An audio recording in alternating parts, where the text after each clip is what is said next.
6:01. Good morning, live from the Circus Sports, the Mid-Kentucky Downs studio. I'm Justin Hawkins. The Final Four in Indianapolis is set in the men's NCAA tournament. On Saturday, it's 3-seed Illinois versus the 2-seeded UConn at 5:09. And then battle of the 1-seeds Michigan versus Arizona right after at 7:49.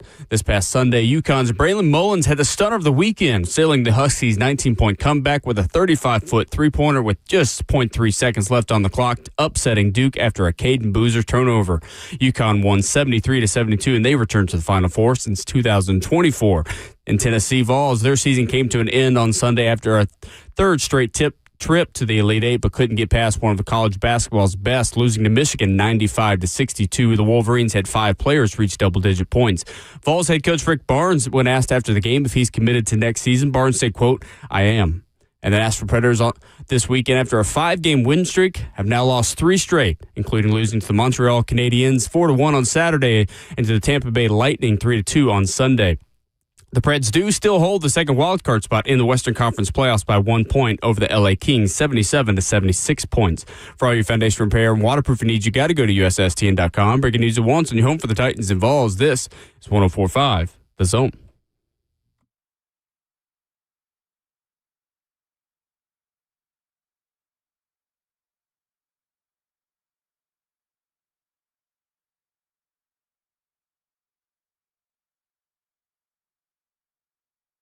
Away we go into your Monday morning on a brand new week. Here on 104.5 The Zone, 615-737-1045.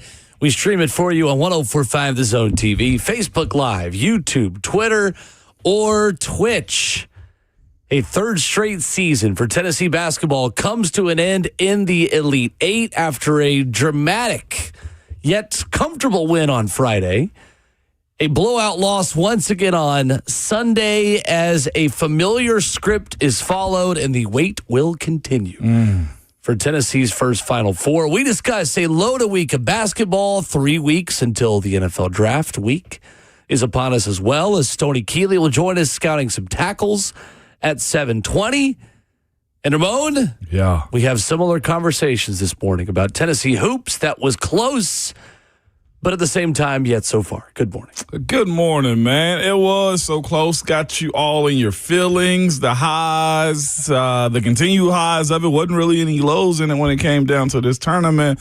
But, again, as you said, came up short, man. It was a fashion in which you came up short, which just created a huge conversation, I think, around all athletics at the University of Tennessee yesterday. I look at that situation, in which the Vols lost, and the Coach Rick Barnes, and what does he mean to that team, how he's gone about his career, and also just the quick conversations that happen on social media. Like, I think the sting of these type of losses would be removed just a little bit and I know it's just where we are in today's world, but the sting would be removed just a notch or two if you didn't have to see it immediately on social media from how the fans respond to it. And not just basketball, but all sports and all people that are fans of athletes as well. When somebody lets you down, goodness gracious, it's the end of the world in today's era of sports consuming, man. So, Vols took a bad one yesterday. I think the game was over in the first half, if we can be quite honest with you. Yeah, a 21-0 run certainly did it. Yeah. In the first half of this game. 95-62. Final score. Jacoby Gillespie led Tennessee with 21 points, 4 assists, and 4 rebounds. Jalen Carey, who helped Tennessee get to that point with a terrific performance Friday, scored all 8 of his points in the first half. And Nate Ahmed's Tennessee career nearly definitely, his career ends with 7 points on 2 of 12 shooting, 6 rebounds before fouling out. 2 Jalen Carey free throws, what a concept, put Tennessee ahead 16-14 with 11:22 left in the first half. Then Michigan scored 21 straight points over the next 5 minutes and 12 seconds. Rick Barnes took 2 timeouts. There was nothing that could be done. Michigan had 6 straight shots during that run and 8 of 10 while building their lead to 21 points. Foul trouble, a big concern for Tennessee early. But ultimately, Ramon, it was going to take an A effort for Tennessee to beat Michigan and probably Michigan's C+ effort at best for Tennessee to be able to move on to its first Final Four. You did not get anywhere close to either of those things happening. No, absolutely not. And what else they didn't get close to was paints in a point.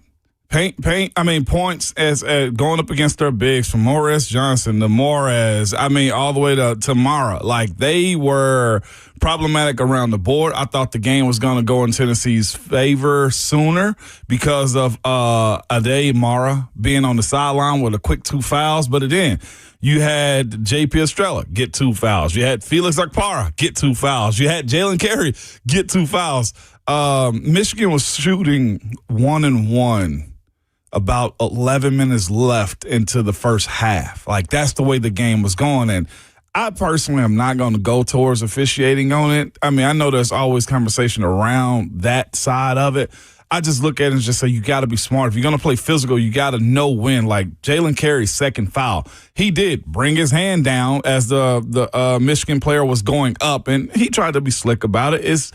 You can't restrain a player from going up in the air. And some of the fouls I feel like the Vols have had this year has been constantly quick 2 from Felix, a quick 2 from JP. Then you also have Nate getting the issues as well. It's just the physicality. If you're going to complain about the referees, like, when are you pick and choosing, and when do the Vols have to be smart about how physical they're going to be against these type of opponents, especially when they are as big as you are. And the fouls don't affect them when he's shooting from the perimeter the way they were doing. It's true. Yeah, it's true. And Tennessee had a pretty narrow pathway to winning games. Yeah. Now, that being said, they were an elite offensive rebounding team, but teams like this that could at least match a lot of the physicality and match a lot of the rebounding efforts, if not all of them. Really, 2 teams were able to do that all season, Michigan and Florida. Yeah. Florida blew you out, Michigan blew you out. Those teams were able to close the margins there, and there wasn't a counterpunch from Tennessee to be able to say, okay, well, then we'll just make a lot of really tough 2s and hit some transition 3s and be able to turn you over and get back down the floor before your defense could set up. Tennessee actually had way more points off turnovers than Michigan did in this game. This was a very different script than what the Iowa State game followed in terms of Tennessee turnovers and the defense causing problems. You just didn't have close to the amount of second chance points or the amount of paint points because Michigan could do everything that you could do inside. And the thing of it is, too, like, on top of Michigan being good, Michigan didn't play a perfect game, but they played a real good one where you go into the locker room and in film study, the coaches have to find something bad to complain about. You know what I'm saying? Like, that's the type of game it was from Michigan. Like, yeah, they got physical, but they restrained themselves. And then when you look at the way they were able to just deflect Tennessee shots or distract Tennessee from shooting clear shots or under the rim and around the perimeter as well, they got the long rebound. And the beautiful part about what Michigan was able to do, to your point about them in transition, well, they was getting the ball up the court. They were either trying to slash and then they kick it right back out. They swung the ball around until they found the perfect shot. And here's the other part. Michigan hit it. I do think that's a component of Tennessee's scouting that needs to be explored a little bit more. Like, we've talked about the idea of these guys being in a position where they find shooters. And I know that's probably hard as heck when it comes down to just saying you're going to be a shooter for me. Like, we struck out on Amari Abram this year as far as him being a shooter. You know what I'm saying? Like, Nate's inconsistency of being able to just knock down a bucket. It was Jacoby Gillespie at times, and then we're waiting for somebody else. Yep, or for sure, the bigs can keep you in the game around the rim. They're getting the second chance layups, but nobody's being able to put them in a bucket. Like, I think this season turned out to be bad to the standards we were expecting in the SEC play, and then it got great. I'm cool with how Coach Barnes is able to coach his team through the end, but it is one of those career hurdles that he has to get over, and that is, from the Elite Eight to the Final Four, and finding sharpshooters in today's game that fits his system, that wants to play hard the way he demands, hopefully is being explored this offseason. Yeah, and he's done a phenomenal job. Has to be. And I think they explored it last offseason. They just didn't get the guys that they wanted who would have been those shooters, who would have been able to knock down those shots. It is a system that is so predicated on mid-range, on tough twos, They didn't have enough players who were able to knock down those shots that the system creates, aside from Nate Ament. I thought that Bishop Boswell started to make more of those shots. He made a couple threes in this game, and that's something to look at more moving forward. But that didn't really start for him until March consistently and until the NCAA tournament. Then you factor in Nate Ament and his injury, and you saw what the team looked like when he wasn't available to hit a lot of those tough shots. I mean, you either need the ability to finish more at the rim or you got to get more shooters. Tennessee needed both. Yeah, and that's a hard place to live in half-court offenses when you are relying so much on a point guard whose job is also to facilitate for everybody else, and then a wing who was injured and was often in foul trouble down the stretch as well. Tennessee really unlocked more of its offense when Bishop Boswell and Ethan Berg became more of the primary ball handlers and allowed Jacoby Gillespie to score off the ball. They just needed another guard like that to be able to go get their own shot when everything else was equal. And I think that's the thing that separates the elite teams and the really, really good teams. And I think Tennessee is a really, really good team. And I mean, they've been in the Elite Eight 3 straight years. So I think you could say Tennessee is certainly an elite basketball program at this point. Who can go get their own shot and make their own play on offense when the shot clock is winding down and everything else is pretty equal on the floor? Michigan had Yaxel Linderborg, Tennessee didn't. And unfortunately, Tennessee ran into one of the most unlikable players in this sport for the second time in 3 years, from Zach Edey for Purdue to Yaxel Linderborg for Michigan. At least Kelvin Sampson and Houston were pretty likable last year because that Michigan team is easy to root against, but they still had him and Tennessee didn't. And at the end of the day, that was one of the many things that allowed Michigan to win this basketball game. It was, man. And Yaxel coming in as a Linderborg, come in as a senior. Not just that, man. He comes in as a senior with size, too. That's one thing I noticed earlier in that game was when he was matched up against Jacoby or Bishop Boswell. He's 6'9". Let's point that out first. He's a 6'9", essentially point guard for Michigan when the ball is in his hand. On top of that, he's 240 pounds. This is like Dwayne Brown playing point guard for you, and he's got handles, and he's got a shot, and he know how to command the offense. Yes, he's a villain in how this game unfolded, but I look at the Axel Lindenborg as a player that each coach wants on their team when they have this type of team that Michigan does with size, with skill, and with a killer attitude, because I thought early on in the game he actually Lindenborg did. He attacked often, and he kept his team in it and just flowing, even when the ball wasn't in his hand as well. So a senior, 6'9", 240. This is the results of it as well. Like, this is what the college game still needs. I think Calipari at Arkansas is trying to play this type of style too, trying to find veteran dudes on this team too that'll stick around. That was straight belt to behind from the Vols yesterday. Really ain't no other way around this other than adjusting and figure out how you can not have this again. 615-737-1045, live for the 1045 The Zone Circus Sports Studio. Kentucky's largest sports book can now be found at Circus Sports at Kentucky Downs. More on yesterday's game and basketball weekend. How will you remember 2025 and 26 Tennessee hoops after this?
Ramon Will, 1045, the zone, 615-737-1045. The number 95-62.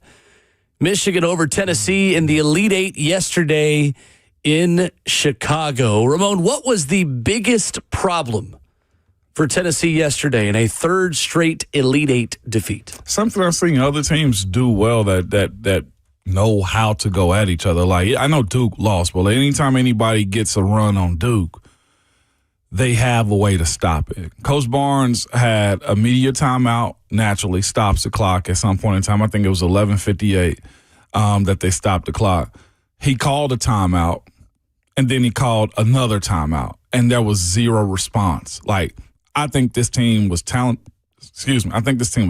enough, smart enough, and understood the assignment. They just couldn't stop it. To your point, nobody was making a shot from the perimeter or around the rim at all. Nobody calls a foul. Nobody calls a stoppage in which they could gather themselves back up and control. That, to me, was probably the biggest concern. I've had this concern against Florida. I've had this concern against Vanderbilt when they couldn't get a stop or score in. And it's not necessarily the fact that they couldn't get a stop.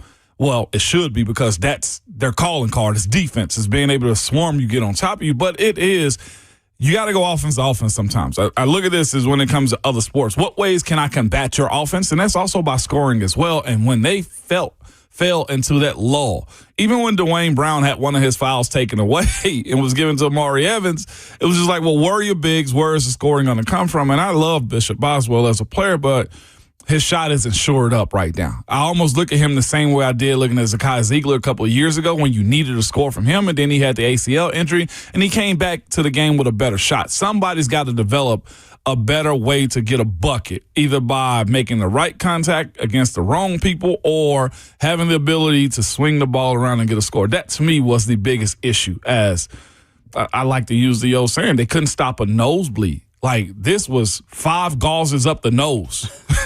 I'm serious. Yeah. And nothing, when you run 21 straight points, it crushes you. It's deflating. And I felt like, as a fan watching it as well, like, that was deflating because they started off the game fire hot, then the fouls happened. Where is the counter punch to all of that happening? Right. And even when their big was on the bench, when Mara was on the bench, like, it was not good for the Vols. They have other ways to beat you. And we did not figure that out numerous times this year. You saw the attitudes crank up a little bit at times, or turnovers would happen, but nothing changed. When it avalanched against the Vols, it did it numerous times, and that's something I think needs to be corrected. So I think, number one, this was always the worst matchup possible for Tennessee at this point, because Michigan is an elite transition scoring team. When you miss jump shots or you have long rebounds off of missed threes, which Tennessee had a lot of yesterday, and you crash the boards with the aggression and with the intent that Tennessee does to all hands on deck, go get the rebound, it leaves you very vulnerable when you don't get that rebound. Yeah. And when Ade Mara or Johnson or Linderborg is able to get that ball and you've got 3 guys crashing the boards, all of a sudden Michigan's running 2 into the front court in the other space of the floor. And you've got 1 or 2 guys back, and all of a sudden it's a quick 3-on-2 developing, and there's a 3, and here we go again. Mm-hmm. So I think that's the number one part of it. And man, I mean, this Michigan team is as complete as any in the country. The national championship game, I think, is in that Final Four game between Arizona and Michigan. Oh, my gosh. Those are the 2 best teams left. Duke lost the heartbreaker to UConn, which we'll talk a lot about this morning as well. And Illinois is a really good team and a great story. Mm-hmm. I don't think they have the firepower of Michigan or Arizona, to be quite honest with you, but it was a really bad matchup. Mm-hmm. And it's really a third straight year that Tennessee ran into a buzzsaw. And you can make the argument Tennessee got a little fortunate with Joshua Jefferson's injury Friday with Iowa State. I still don't know if, quite honestly, Iowa State beats Tennessee with Joshua Jefferson, with how comfortable Tennessee was really for that entire game and how much they totally dominated the boards. Jefferson would have made a difference, but you could say that part of the path was a little easier. The unfortunate part of Tennessee's seasons these past 3 years is that they have run into a 1 seed in all 3 of them. You ran into a superstar in Zach Edey in Purdue who erased a 37-point performance from Dalton Connect 3 years ago, or 2 years ago. Yeah. Last year, you run into a Houston team that was, again, just a better version of what you were. It was the worst possible matchup, a team that could match the rebounding, match the physicality. They could shoot from outside, and you didn't make shots. That game was over when Houston had a 21-point lead over the first 16 minutes. And the same could have been said the other night. This was once again a team that, when they're making shots, is a nightmare matchup in the way they can score in transition. It's the reality of this sport. It's the reality of the team that Tennessee built and all these other teams built. It's not an excuse. It's just what happened. You ran into a buzzsaw for a 3rd straight season, and you didn't hold up your end of the bargain. And that is a recipe for a blowout. No doubt. And here's the thing. So we've sent audio to each other about Rick Barnes saying, that this administration is giving you everything that you need. It's a matter of, to your point, like getting the commits for what you want in your system as well. Like the reality of it is Coach Barnes knows what his issues are. He even said it.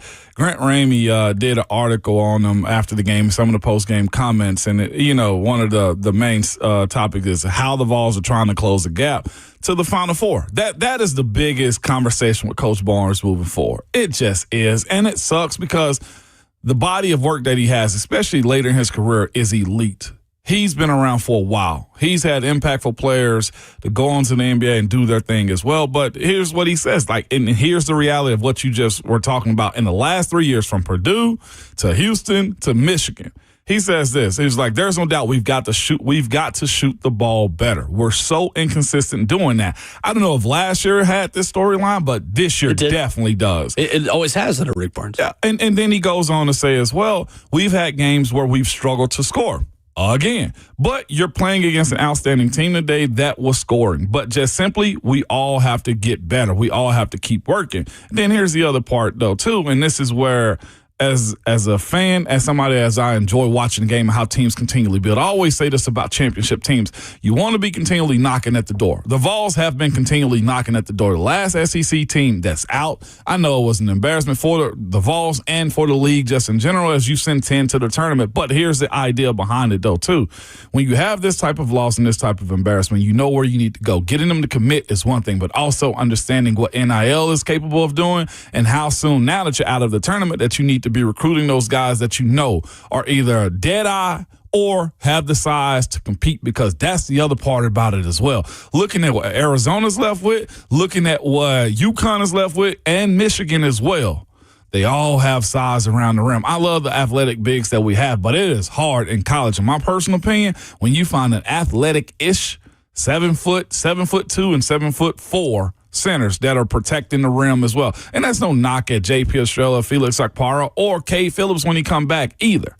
But that difference of 4 to 6 inches in height and arm length around the rim most definitely throw a few shots off. But last comment that Barnes said, we certainly know what it takes to get here. Now we got to figure out from getting through to the next level. And that, to me, is understanding of where you are as a squad. I hate to say that they got to spend it, but in today's world of going after one championship, no question. Yeah. And if you're going to really pour in with some of the foundational pieces that will be coming back, of course, Dwayne Brown coming back, you got Ethan Berg, I expect, Bishop, and a few others as well. We'll get to that in hour two, too, of who they have coming back. But yes, but you're absolutely right. You know what the blueprint is. You've seen it 3 years in a row. I personally am of the mindset. I don't know if he's had a 7-footer because JP's 6'10". I'd love to see a 7-footer in this system. Yeah, I mean, the only one's been Uroš Plavšić, really. Yeah. Kyle Alexander was close to it. Mm-hmm. I think Felix Okpara is either 6'10" or 6'11". Okay. But there hasn't been that back to the basket, throw it down and put somebody in the boom room. The paint. Yeah. kind of guy. Yeah. We're skilled bigs. For what J.P. Estrella has in that offensively, he does not have defensively. And we'll look more at the things they've got to add in the future. Rim protector is probably number 2 on the list, with Felix Okpara leaving, considering that you've got a lot of guys coming back there. Cade Phillips will be back from injury next season. JP Estrella is a great offensive big man.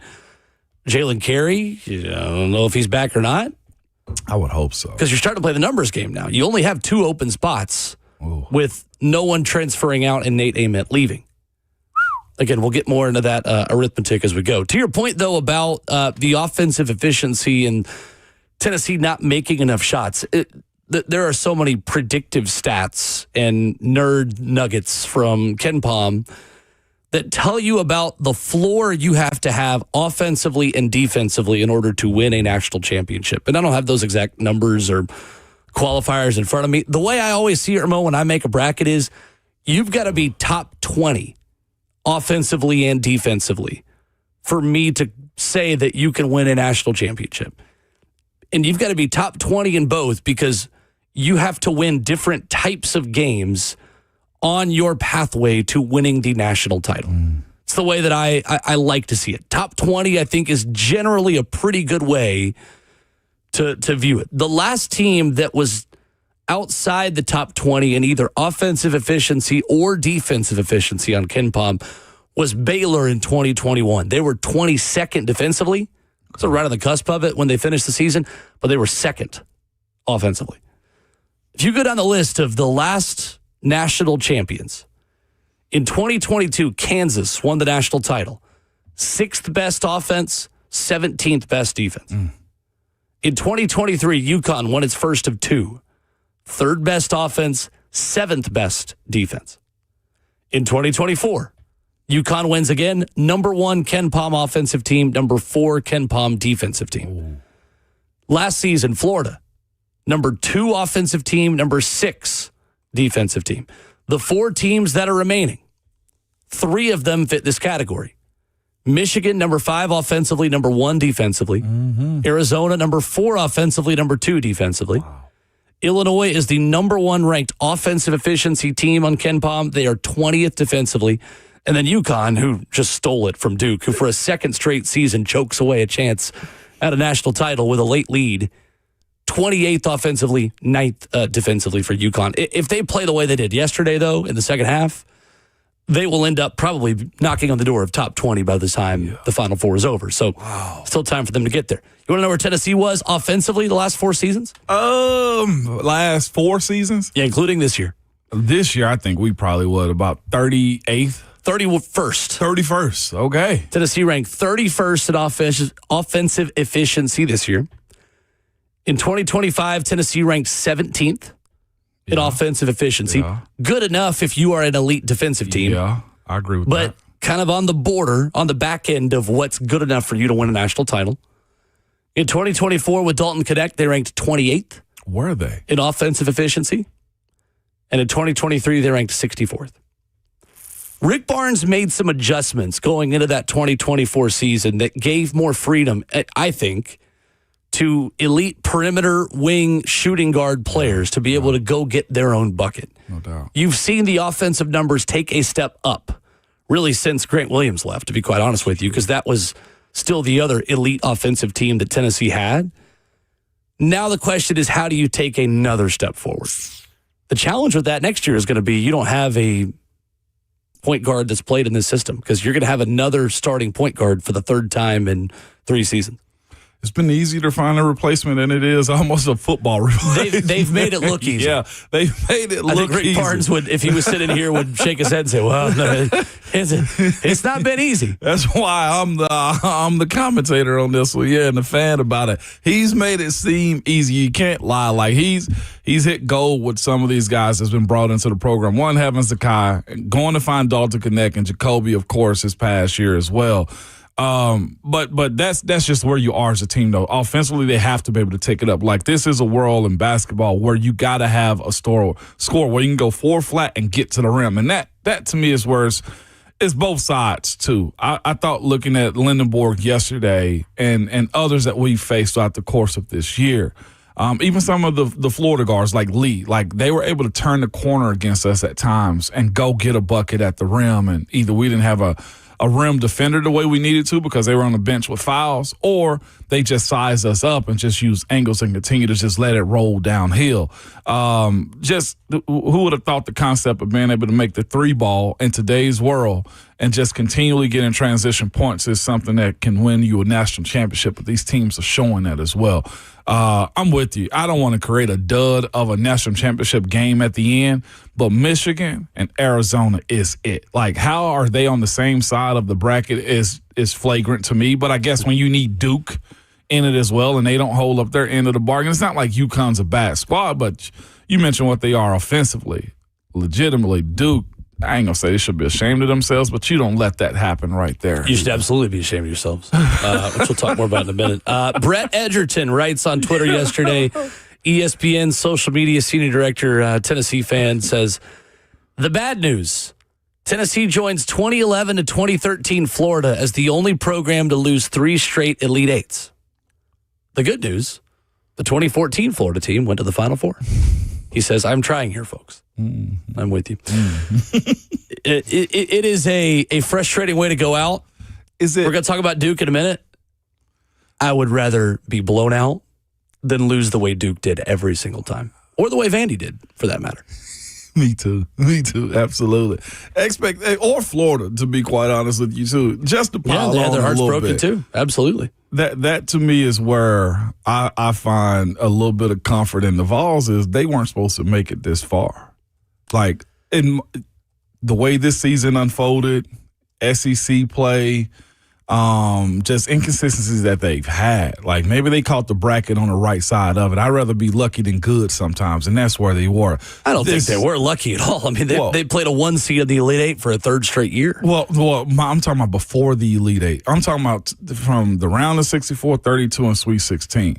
Nobody expected this team, in my personal opinion, because I ain't picking them in my bracket. I didn't expect them to get past the Sweet 16 if we just been completely honest with each other. I didn't either. I thought Iowa State was a bad matchup, which obviously was changed a little bit by Joshua Jefferson going out. But the way they played in that game, that's what I'm saying. I still think Tennessee wins that game either way. A good bit of people had them losing to Virginia. Like, that's and Miami of Ohio. Yeah. The only team to play 2 30-win teams in the first weekend of the NCAA tournament since it expanded. I did have them going on, though, to the Elite Eight. I did in my bracket, yes. Because Tennessee's one of those Tennessee's one of those type of teams that if they're consistent enough, they are an Elite Eight team, or they could be a Final Four team. Yeah. But how often this season have they not played like that? How often do they get maybe out-rebounded or out-physical, or they get into turnover trouble or get into foul trouble? That's what happened that you saw yesterday. But they have this talent that they can do it. But that's why I picked them. To your point about them, like, if they are consistent, that's why it's a gamble. You know, and like, come tournament time, I played the gamble, and then of course I picked them like that. Yeah, okay. But like it worked out, and they deserved to be in the Elite Eight. They just couldn't be in the final. But the reality of this storyline, how it was written in the book this year, the Elite Eight wasn't in the conversation, in my personal opinion. Not going into the tournament. Not going into it. Not very commonly, no. I had visions of Kentucky and Vandy and Florida, you know, that they've dealt with, like losing on senior day. Like, those were the visions that I had. Like, we're all right. They had the talent. But piecing it together in a streak was, I think we hit bonus ball. It's still a successful season. We hit bonus ball. Because the season is dictated by how you do in the big tournament. And I think they exceeded expectations in the big tournament. Nobody's talking about firing Barnes where they are. Mark Pope. That's true. You can find it if you look hard enough on Twitter, but oh man, I've crazy individuals. To a Bama fan in Brentwood yesterday that was ready to get rid of Kalen DeBoer. I have to tell y'all about that story. Oh yeah, those fans are definitely out there, no doubt. Duke totally blew it. Hate that for him. We'll talk about it next.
Final Four is set and a lot of hoops talk this morning on Ramon and Will. At Ramon Foster, at Will_bowling, at Ramon and Will, where you get the show on Twitter. 615-737-1045 is the number.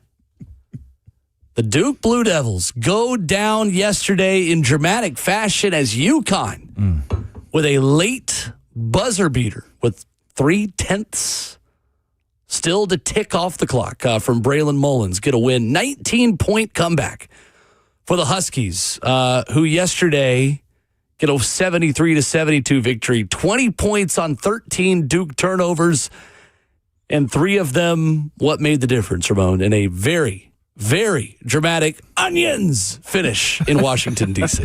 You just have to ask yourself at the end of the game, why? Why the long heave? I know there's more to this story. The turnovers is a bigger part of this story as well when it comes down to this matchup. That was the turnover. I know. That is the story. But it was the continuation of how it happened throughout the duration of the game. You just legitimately say to yourself, like, parents, I would advise y'all of this. No matter how old they get, no matter how much experience you think your kids have, and these are still young athletes, young kids at Duke, like, kids are forever gonna make mistakes. Like, that's what I took from it. Just like the moment you go to any basketball court, football field, or baseball field, and you complaining about your kid making mistakes, just remember this one, because I'm sure this Duke player is this is almost like Jalen or Chris Webber, timeout with Michigan. You know, like, it's to that level. You didn't have to. You're already up by 2, and then you lose in that fashion. I sympathize for him, but I know a lot of people for sure jumping on the gravesite right now. It's Duke basketball going down. It's a lot of sad Alabama football fans out there this morning. Or Georgia football. Georgia. We have one of those in our Infinite Bank chat who's literally a Georgia football fan and a Duke basketball fan, which I don't get is crazy work. But the Yankees are off to a good start. Bad work. The Athletic, I find it very funny. Oh yeah, did they sweep the Giants over the weekend? So if you go back in the timeline, they probably got Chicago Bulls memorabilia too. Oh, there's no question. Big Golden State Warriors recently too. Why not? Why stop there? Maybe they're Oklahoma City Thunder fans right now. I was trying to bring in a human component to Duke players losers. Like, no, stop. They are the Blue Devils, and we would treat them as such. I do find it very funny. I don't know if you saw this last week. It was March 26th. That would have been what? Friday? Or Thursday? Yeah. Thursday. For the Athletic, for 40 years, Duke has been college basketball's most polarizing team. People love to hate Duke. But has Duke basketball become less hateable? Perhaps maybe even likable? No, they haven't. That's okay, though. Thanks for asking. Any other questions? Anything else? There's a picture of Cameron Indoor. It says, is hating Duke falling out of style? My brother in Christ, it's never been more in style. Hating Duke, you're walking the runway at Fashion Week in Paris with how in style it is. It's one of those trends that, we have trends that come back around. We all want the Jenko jeans. The Jordan Lows are back. We're wearing like the Clubmaster sunglasses. What's the Taylor Swift song? We'll never go out of style.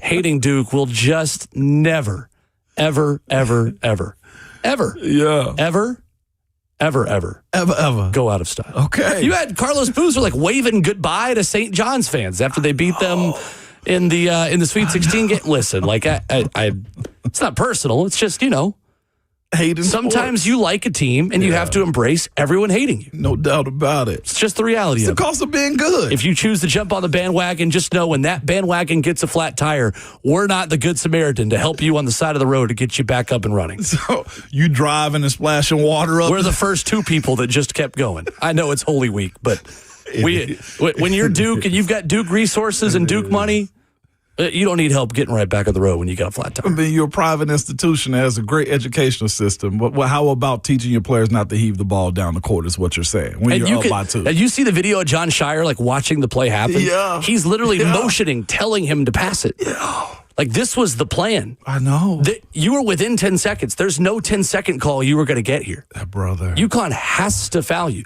Just be like a turtle and burrow right there and just hold it. Or if you are going to pass it, that thing better be scraping the bottom of the Jumbotron with how high I am passing that forward to the guy down the court. I thought you was going to hit something. You're holy. You thought you was going to say there would be no Passover. Well, never mind. I like that one. That was good. Is that good? That was good. Was that solid to y'all? That was really good. That was really good right there. I will be in church on Sunday, okay? Hallelujah. Hallelujah. Hallelujah. I'm trying to decide if any of the Duke players going to join us for an Easter egg hunt, or the Vols, or Vandy for that matter as well. Yeah, they absolutely Listen, might. I'm an equal opportunist hater when it comes down to it. I will bring you down and lift me up in sports, okay? Do you understand me? And if Will want to have a go at Duke basketball trolling, I'm here for it as well. But just hold on to the ball. Kevin Sweeney on Twitter at CBB_Central. Duke's peak in-game win probability in its last 4 losses, Ramon. This is crazy. 2025 Final Four against Houston. Duke at one point in that game had a 97.5% chance of winning. December 2025 against Texas Tech. Duke had a 97.8% chance of winning. February 2026 against North Carolina and the now fired Hubert Davis. 95.1% chance of winning. And then against UConn, at one point, Duke had a 98.7% chance of winning. All these per ESPN. Tough way to go. 615-737-1045. Rick Barnes delivered a strong and definitive statement about next season for Tennessee basketball. We'll tell you what he had to say coming up next.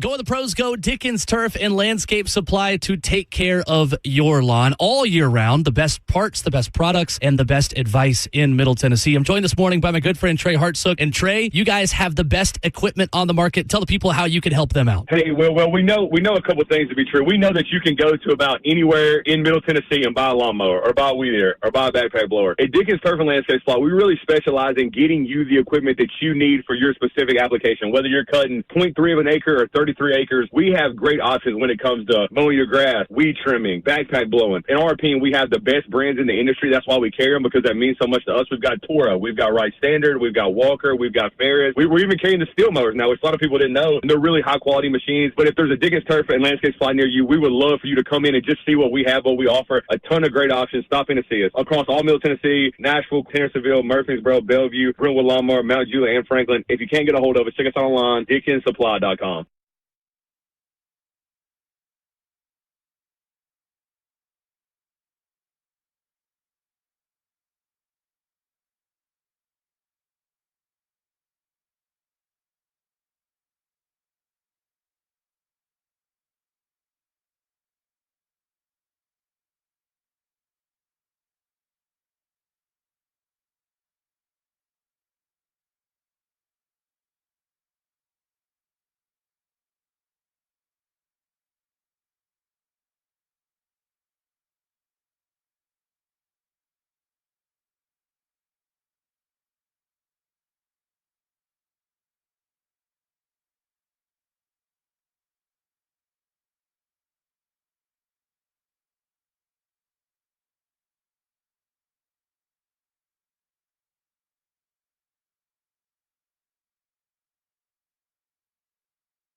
6:59. Good morning, live from the Circus Sports, the Main Kentucky Down studio. I'm Justin Hawkins. The Final Four in Indianapolis is set in the men's NCAA tournament. It's 3-seeded Illinois versus 2-seeded UConn, and then a battle of 1 seeds, Michigan versus Arizona. That'll be coming up this Saturday.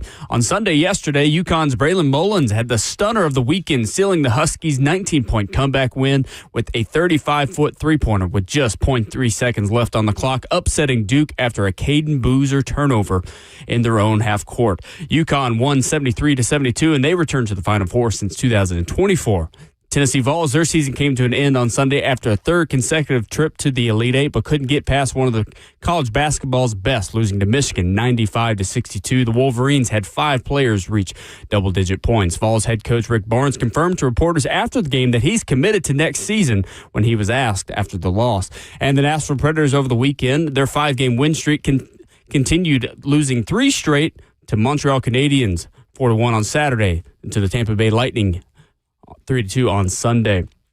The Predators still hold the second wild card spot in the Western Conference playoffs, though, but they have 1 point advantage of the LA Kings, 77-76 points. The LA Kings have 1 game in hand. For all your foundation repair, waterproofing needs, you got to go to USSTN.com. Breaking news at once on your home for the Titans and Vols. This is 104.5 The Zone.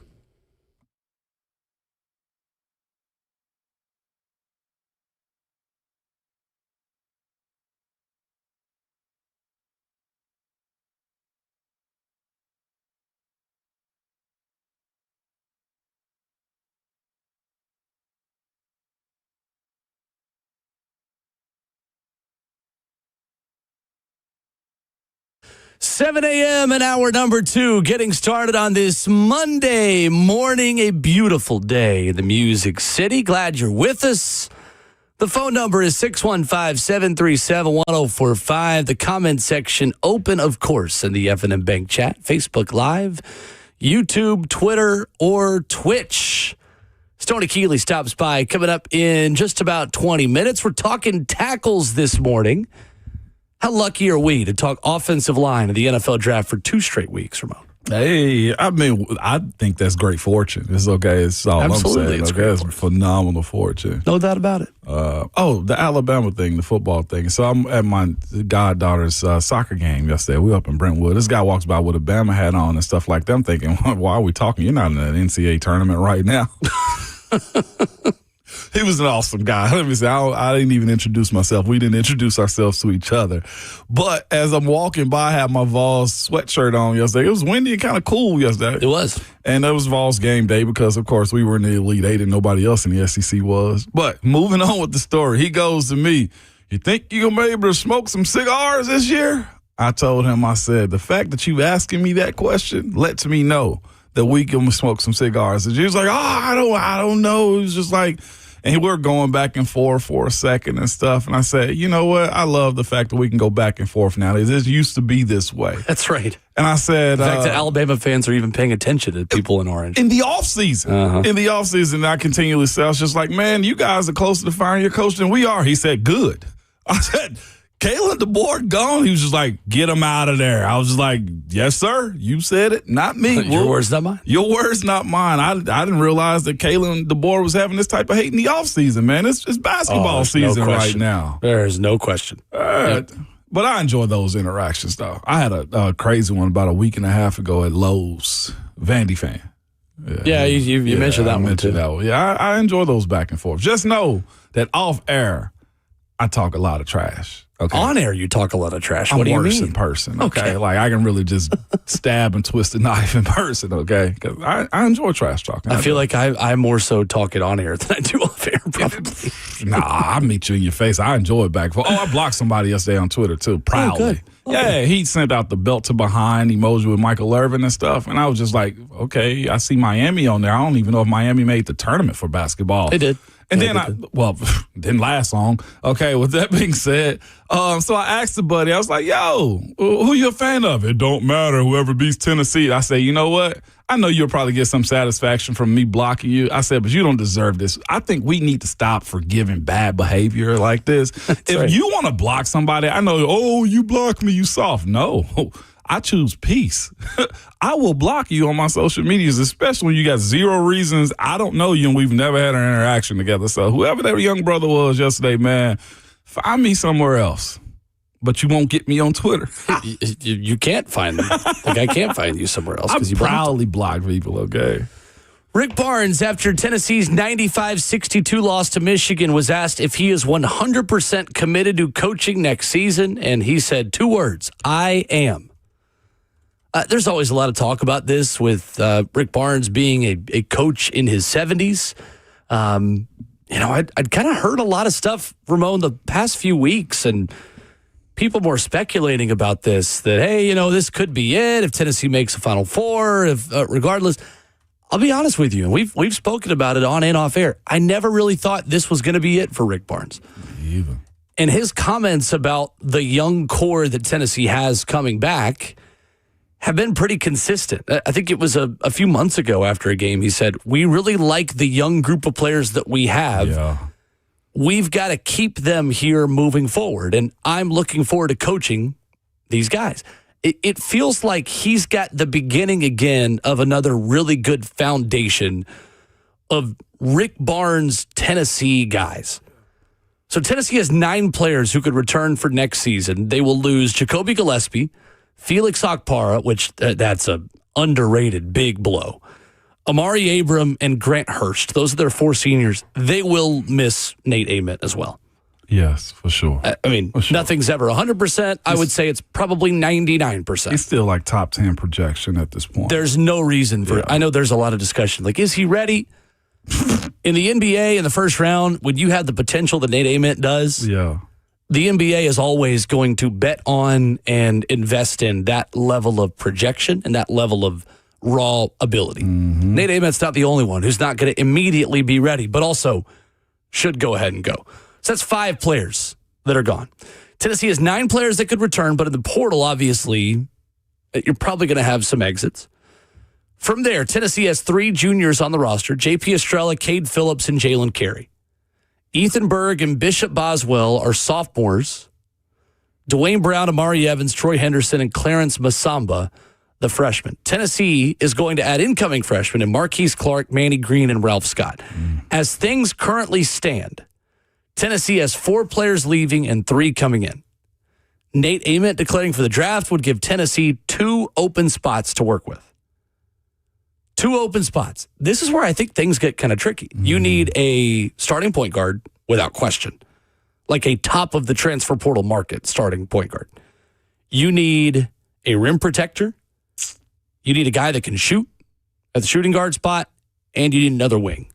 Unless you're okay with Amari Evans coming in and just being your wing now, which I'd like to have another one. right.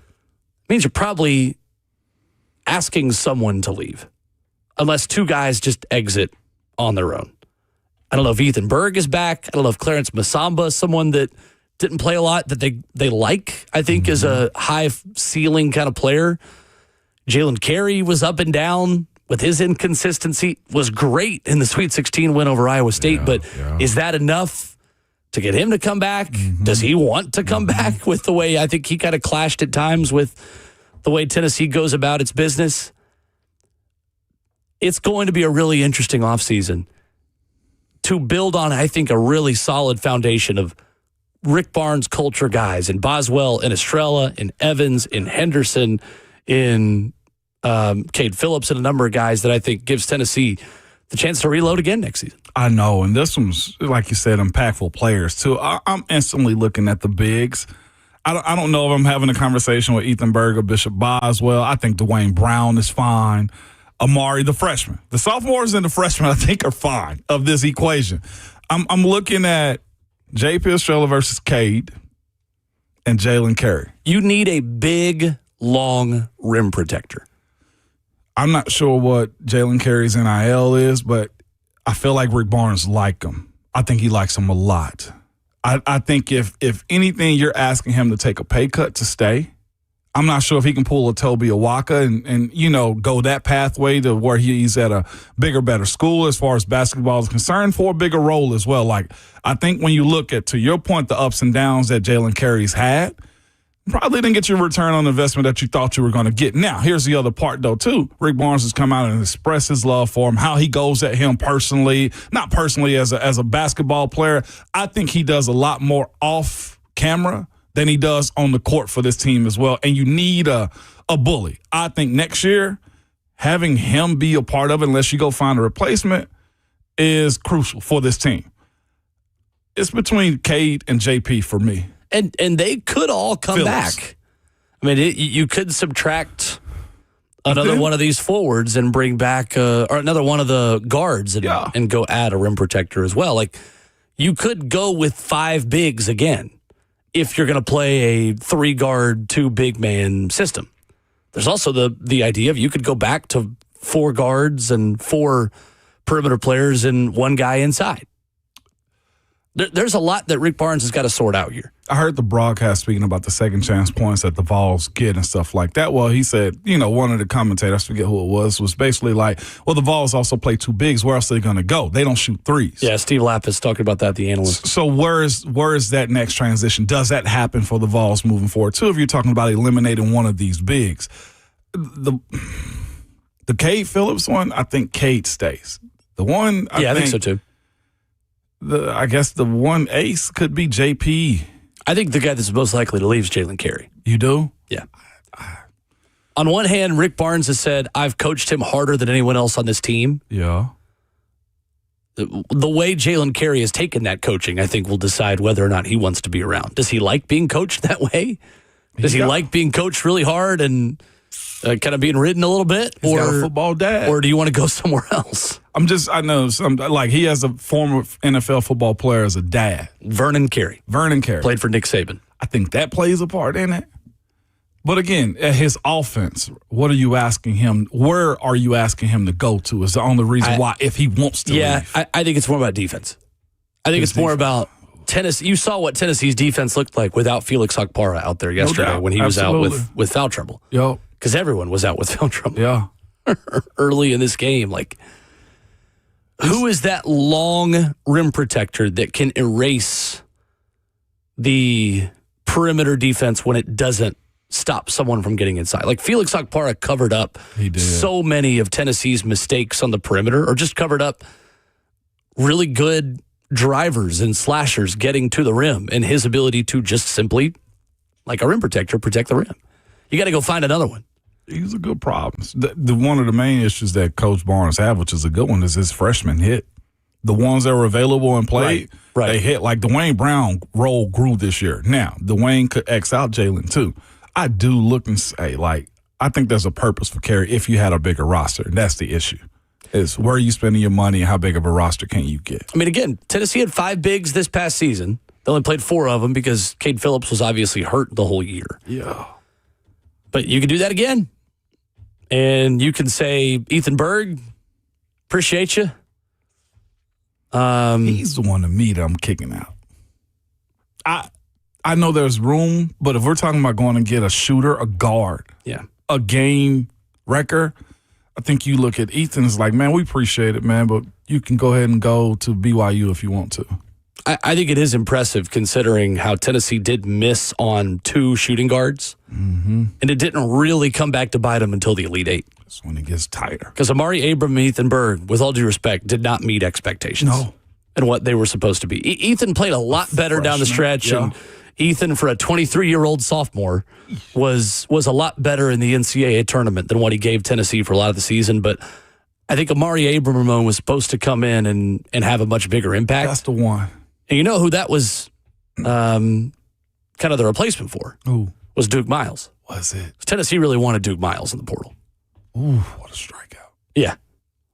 That's a guy that, I mean, it's kind of the way Duke right now is saying, man, if we had Nate Ament. But the same way that Tyler Duke Tanner was kind of second place for Nate Ament. Like, Tennessee's sitting there saying, like, man, and the coaching staff isn't saying it. I'll say it because we can look back and think what could have been. Like, imagine putting Duke Miles with Jacoby Gillespie in the Tennessee backcourt and how good of a fit that would have been. Opens up the floor even more. Tennessee was that player away from, I think, being a Final Four team. Okay, when you think about it in that context, yeah. Okay. Shooter, driver, good perimeter defender. Like, that's the kind of player that Tennessee is going to have to try to go get again and also go get a point guard now because they don't have Jacoby Gillespie anymore. And Coach Barnes won't let up on this defense. That's where Amari Abram would not get on the floor, as he would get lost. That's what Dwayne Brown early in the season ended up getting pulled off the court a few times as well because of the defense.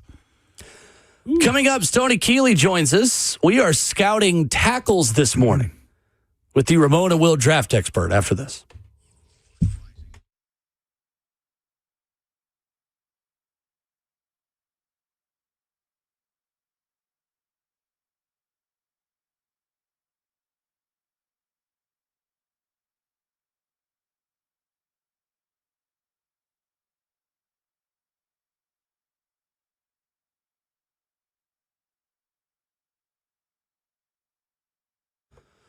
What's up? It's Will Bowling. Hey, are you dealing with flickering lights, faulty outlets, or a circuit that won't stay on at home? Lee Company has your back. Lee Company's award-winning team of electricians handle it all, from routine repairs and fixture upgrades to whole home generators. Available 24/7, keep your home efficient and safe by contacting Lee Company online at leecompany.com. That's leecompany.com for professional electrical service. I love working with Lee Company because when anything isn't working around the house, you just get Lee Company out there and they take care of it for you. Your HVAC, your plumbing, your electrical systems, your electrical service is going to be handled in the best possible way by the folks with over 80 years of experience serving Middle Tennessee. Lee Company has been trusted since 1944. Get them on your team by heading online to leecompany.com. That's Lee Company, all you need.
Ramon Will rolls on an hour 2 on this Monday morning. He is Ramon Foster. I'm Will Bowling, joined by our good friend Tony Keeley. Football and other F words, where you get his analysis, and right here leading up to the draft on Ramon and Will at 7:20 on Mondays, you get his analysis as well. Stoney, what's up? Good morning. Did he false start? Stoney, you got us? No way, Stoney false start. Oh, there you are. Can you guys hear me? There we go. We got you now. We got you now. I was about to say I heard everything until I didn't, and then when I didn't hear anything, I panicked. I didn't know what was going on. See, that's how you have false starts right there, Stoney. You got to know when the snap count is and know where you. It's a right block. It's a B block. What are we talking about here, Stoney? Did you not hear it? Are you mentally incapable of knowing the snap count? Listen, I'm not there. I'm not there yet, Ramon. I need reps. You got to give me reps. All this is I'm not the starter here. I'm the reserve guy. Ramon giving you grief the way that the way that Twitter gives offensive linemen grief. I know exactly what Ramon's doing. No doubt, man. That's exactly right. We're talking big men for a second straight week. Lucky us as we scout tackles this morning with you in the NFL draft. Stoney, who is at the very top of your board as the top tackle in the 2026 NFL draft class? I still lean Francis Maui-Noa out of Miami, the right tackle there. This is a class, it's really interesting to me because I do think there are some guys that are going to start pretty early in their careers in the NFL, but then there's just a Grand Canyon-sized gap between the top end of this class and then the developmental guys. Like that seems like the thing that the class is missing this year is just that middle class of just steady, safe, reliable starters, guys that probably aren't going to be elite athletes, but you're going to be able to trust them to go in there and play the game. But Maui-Noa, I think that improves his stock quite a bit because he is one of those guys. He's very sturdy, very strong. He's got the thickness. I know some people question his movement ability at tackle out there on the edge, but it was good enough at Miami. I think he deserves a shot. I think he tested pretty well enough to confirm a lot of those priors. To me, I see a little bit of Talisi Fuanga, the right tackle out of Oregon State from a couple of years ago in this guy. He's just got that mean streak. He's got that power. He's got that reliability. I think he's probably going to be a starter week 1 for somebody and might be the first tackle off the board.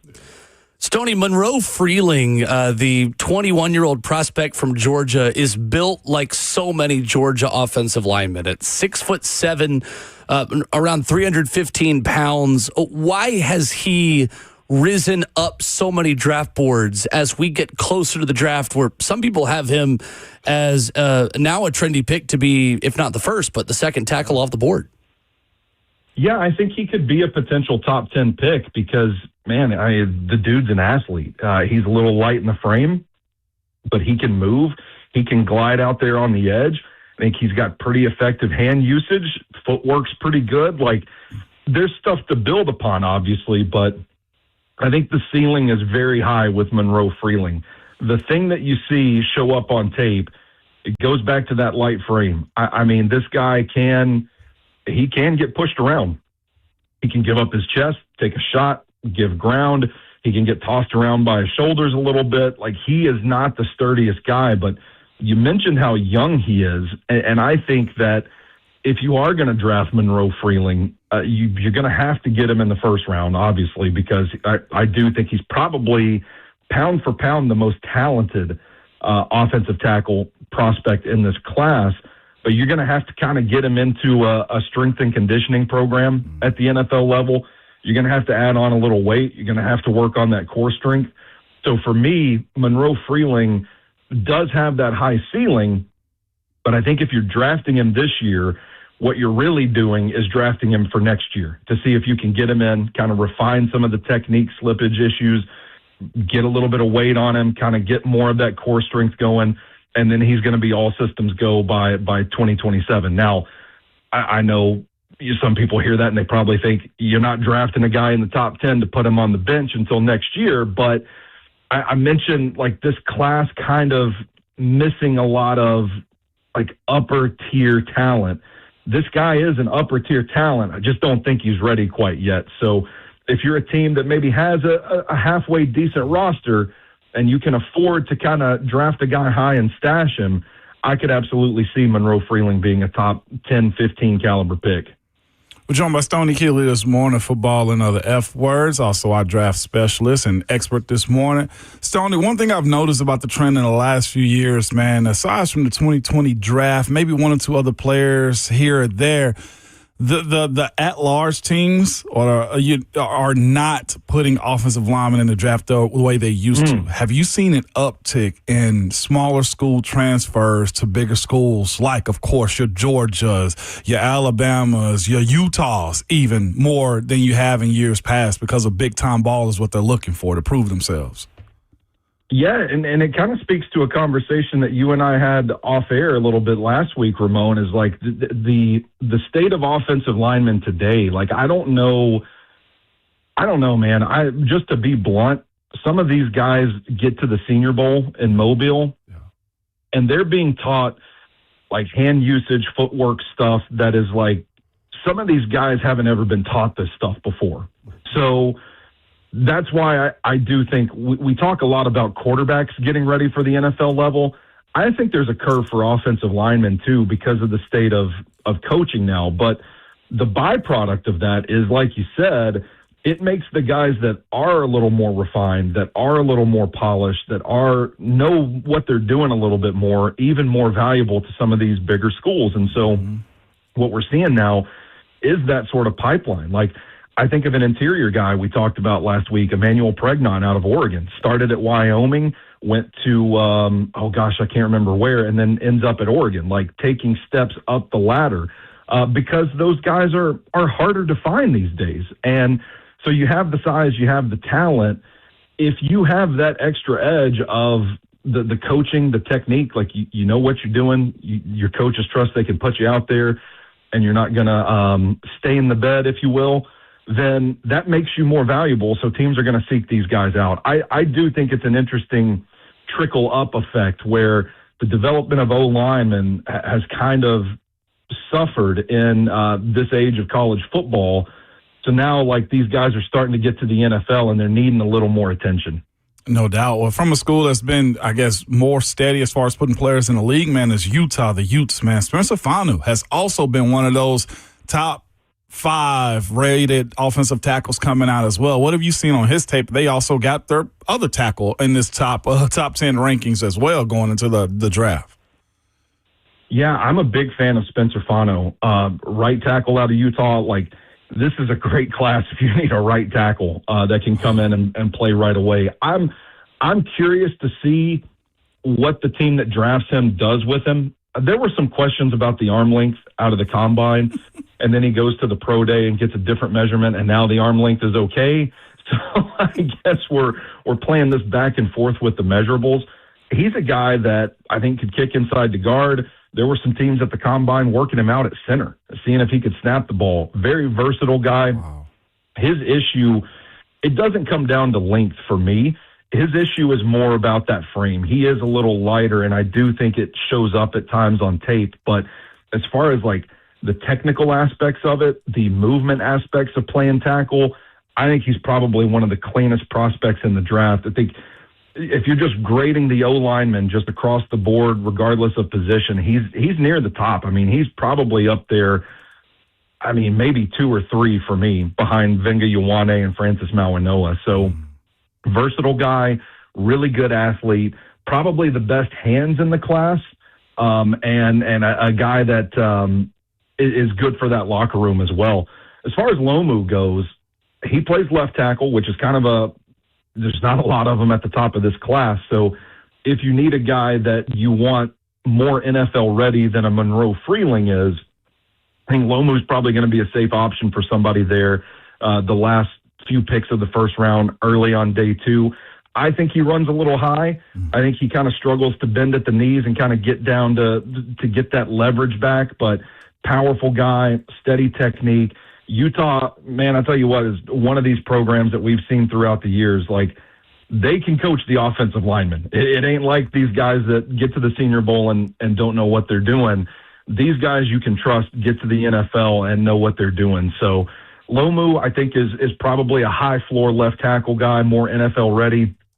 Fano is an elite athlete that you can plug him in wherever you need to go, but they do have a couple of good ones out there at Utah. Gotcha. Stoney Keeley of Football and Other F Words, our guest this morning, scouting tackles in the NFL draft. Stoney, the best time to find a tackle, as you know, is obviously when you don't have to have one. And the Titans have one on the left side in Dan Moore and on the right side in J.C. Latham. And obviously we're starting to get into these positions that we're previewing with you. The Titans don't have as pressing of immediate needs for, but you can make the argument they need a swing tackle.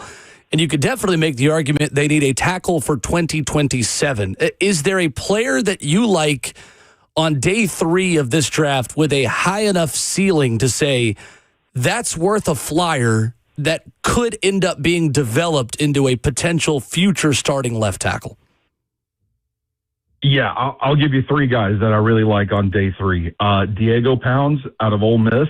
This is a battle-tested guy.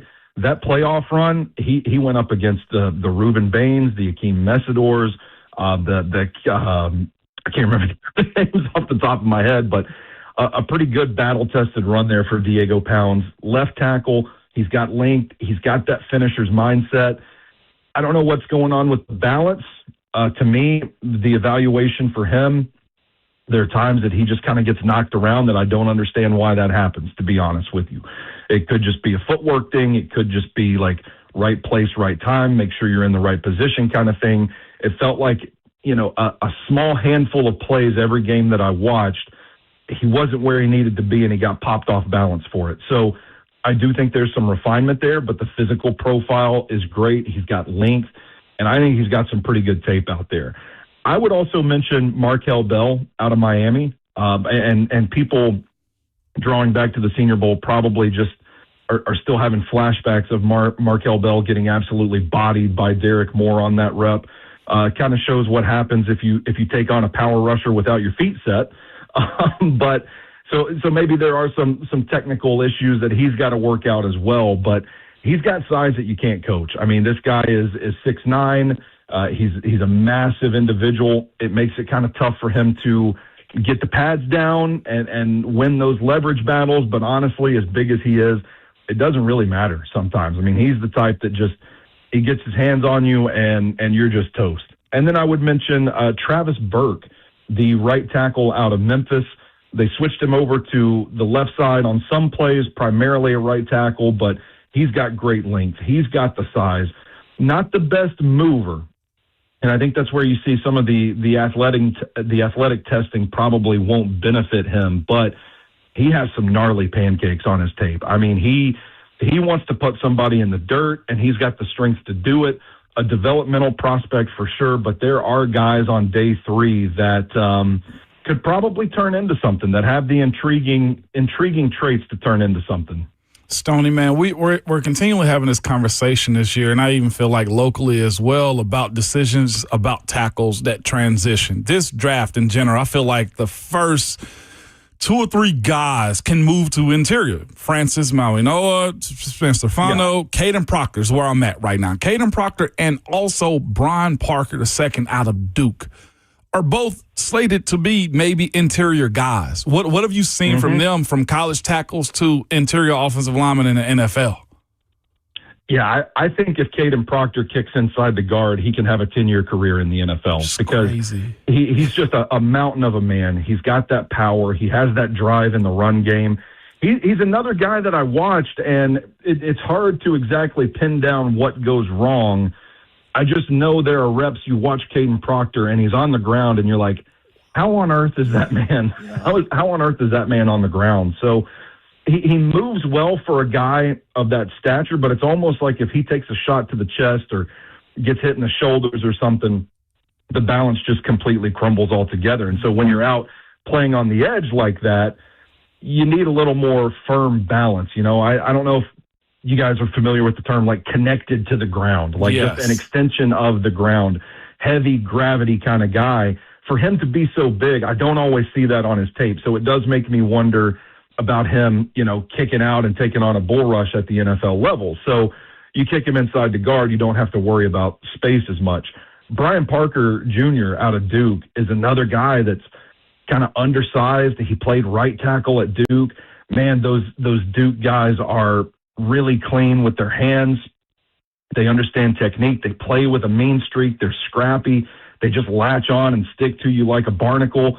For Parker, it is kind of it's the size, it's the length, it's the disadvantage he's going to have against some of these power rushers at the NFL level. So he's actually been working out at center for the most part this draft cycle. That I think he's going to be included in that interior group, but definitely some guys that. And you didn't even name some of the other guys in this class that everybody watches, like Jennings Dunker is going to kick inside the guard. Like Spencer Fano might kick inside the guard. Drew Shelton. There's a whole class of these guys that are really enriching the guard class, but kind of make the tackle class a little more unknown when you don't know what these guys are really going to be at the next level. Stoney, you and I, just to wrap things up, we're talking about this a little bit yesterday, that even if the Titans don't take a tackle on day 2, there is a world where a run starts in the first round at a premium position like tackle, where someone decides to reach a little bit for Caden Proctor based on the athleticism, or Jennings Dunker works his way into the top of the second round, or, I mean, it'd probably be a little bit of a surprise, but the bottom of the first round. How does the tackle position impact the Titans and maybe their ability to have a receiver fall to them? Like in Matt Miller's new 7-round mock this morning, where he's got still the Titans in a position where Denzel Boston would still be on the board at 35 because of so many offensive linemen going at the bottom of the first round and the top of the second round. Yeah, so I was recently asked, like, is there a scenario where a Denzel Boston or an Omar Cooper Jr. is available for the Titans there at 35? And on the surface, you look at the talent that those guys have and you say there's no way they're locks for the first round. But then when you start thinking about something I said earlier in this segment, it kind of makes sense as to how the dominoes could fall a certain way, that one of those guys could slip through the cracks. And that is if you are an NFL team that needs a starting tackle, and whether that's the left side or the right side. These guys are few and far between in this class. So if you want one, you better get one while you have the chance to. So I could absolutely see a scenario where, Monroe Freeland goes early, Francis Mawanoa goes early, and then a team in the teens is looking around like, we got to get one of these guys. So maybe that's where you see the Caleb Lomu come off the board, Maxie Hanachor, the kid out of Arizona State we haven't even talked about, Blake Miller, the right tackle out of Clemson.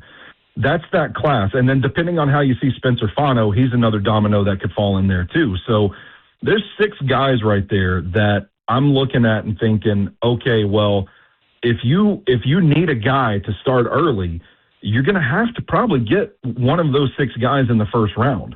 And if teams start looking around and saying, well, we need a tackle, and now we're relying on, a developmental candidate that we're getting later in this draft, it's not a good spot to be. So that's when you think like, oh, well, maybe there is a Caden Proctor that ends up in the first round as well. Maybe even Caleb Tiernan out of Northwestern, big dude as well. So, or Jennings Dunker, like you said. So I think if that's the case, the dominoes start falling. Somebody is going to get squeezed out, because you could make the same argument for the cornerbacks as well. There might be a run on corners. So you start doing the math and you see, okay, well, maybe that's the pathway for a Denzel Boston to slide to 35. I think it makes this tackle market really interesting to watch on night one. Mm-hmm. Stoney Keeley joins us Mondays at 7:20, leading up to the NFL draft. This week, we will be 3 weeks away from round 1 in Pittsburgh. Hard to believe we're already there. Stoney, appreciate you as always. Talk next week. Thank you, gentlemen. Let's go have a Monday. Let's go have a Monday. Let's do it. Stoney Keeley with us this morning. Get him on Twitter at Stoney Keeley. Coming up, Stoney mentioned one of the programs that had a coach that also delivered a great soundbite. I love spring soundbites, Ramon, because some coaches pride themselves on being as boring as possible. Yeah. And some give you gold. And I'll give you a little bit of gold coming up next.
Wrapping up the first half of the show on Ramon and Will, 615-737-1045, the number.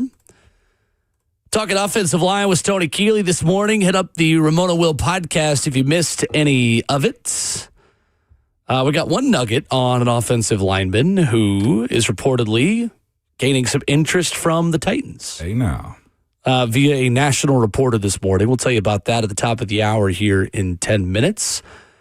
Charles Huff is the new head coach at Memphis, Ramon, and this guy is going to be a good soundbite. Yeah. I think he's also going to be a good coach. I like the hire for Memphis, getting someone who rebuilt Marshall into a solid program, had success in just a season at Southern Miss. Sure did.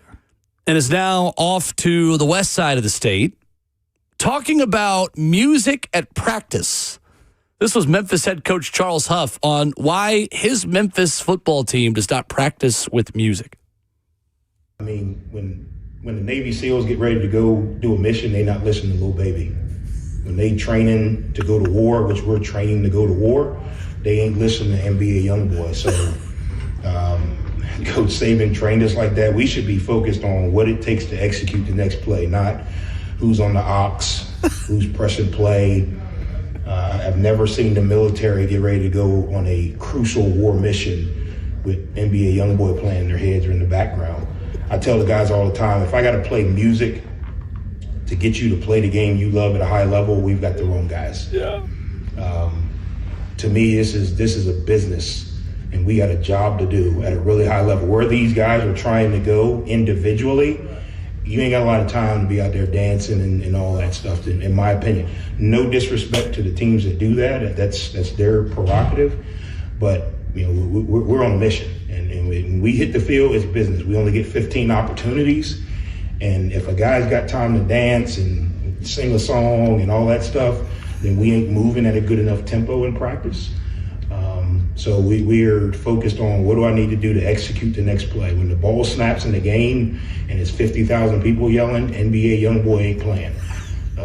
We need to try to replicate game-like situations. Everything we do in practice is replicated in a game. That's why we tuck our shirts in. That's why we, run through the lines. That's why we, go with fast tempo. Why would you do something in practice that you're not going to do in the game? I've never heard NBA Youngboy or Lil Baby playing on third down. All I've heard is the fans yelling, and I should be zoned in on my task. So we try to do that by giving them the focus and intensity in practice to focus on what matters. Just never been that guy. Man, he really cooked an NBA Youngboy there about 5 different times. Lil Baby. Memphis head coach Charles Hufferman. I love and hate this because he's right and he's wrong at the same time. He just is. I love it because he's resetting a program to where it should be at. Memphis has had high standards as of late, and he's a guy that's moving up another notch, wants to be taken serious as well.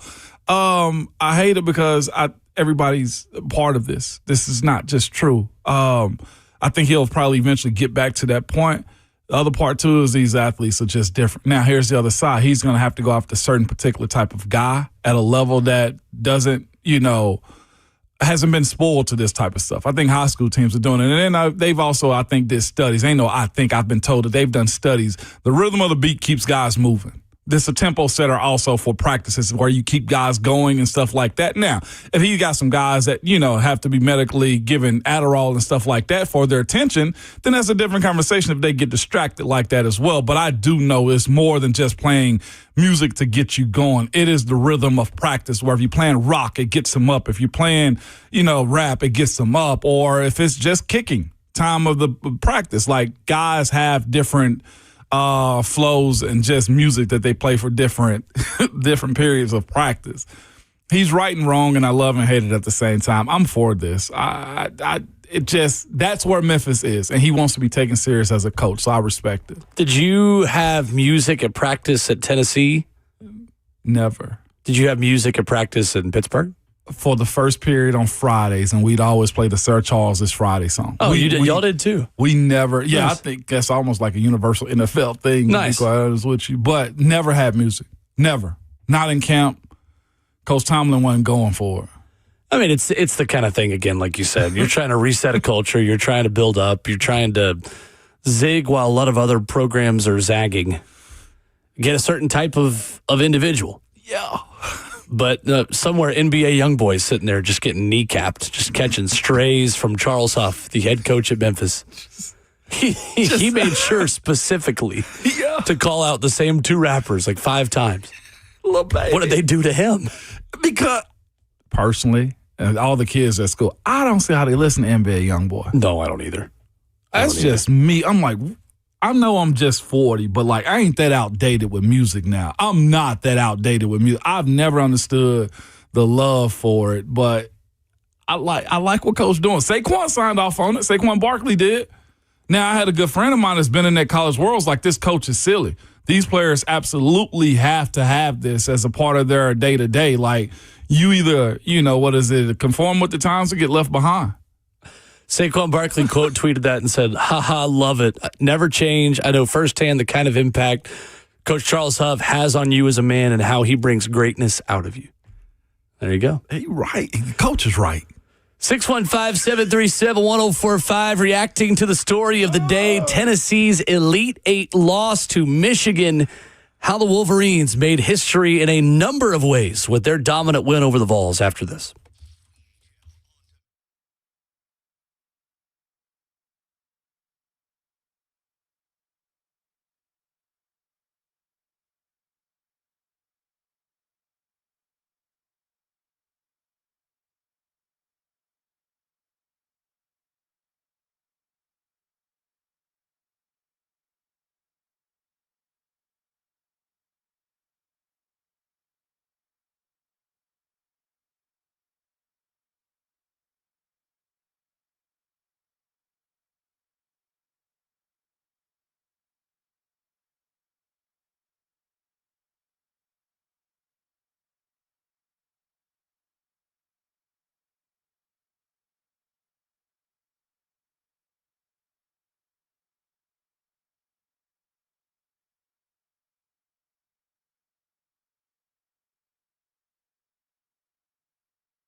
8 o'clock, good morning, live from the Circus Sports, the Mid-Kentucky Downs studio. I'm Justin Hawkins. The Final Four in Indianapolis is set in the men's NCAA tournament. 3-seed Illinois will take on 2-seed UConn, and then it's a battle of the 1-seeds, Michigan versus Arizona. Those games will be this coming Saturday.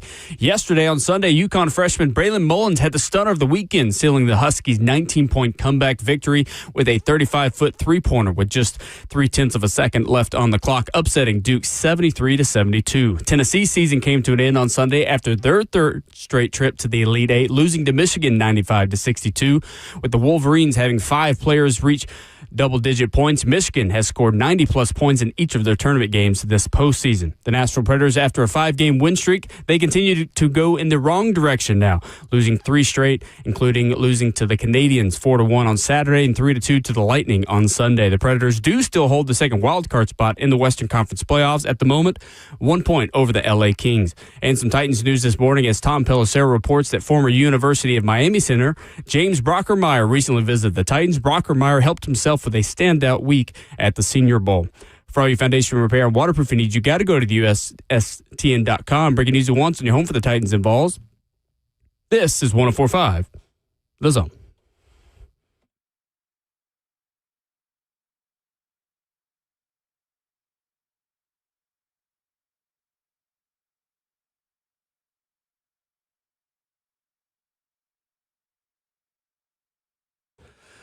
Away we go into the third hour, the second half. 8 o'clock on Ramon and Will. If you're just now waking up, making your way to work, we appreciate you for stopping by.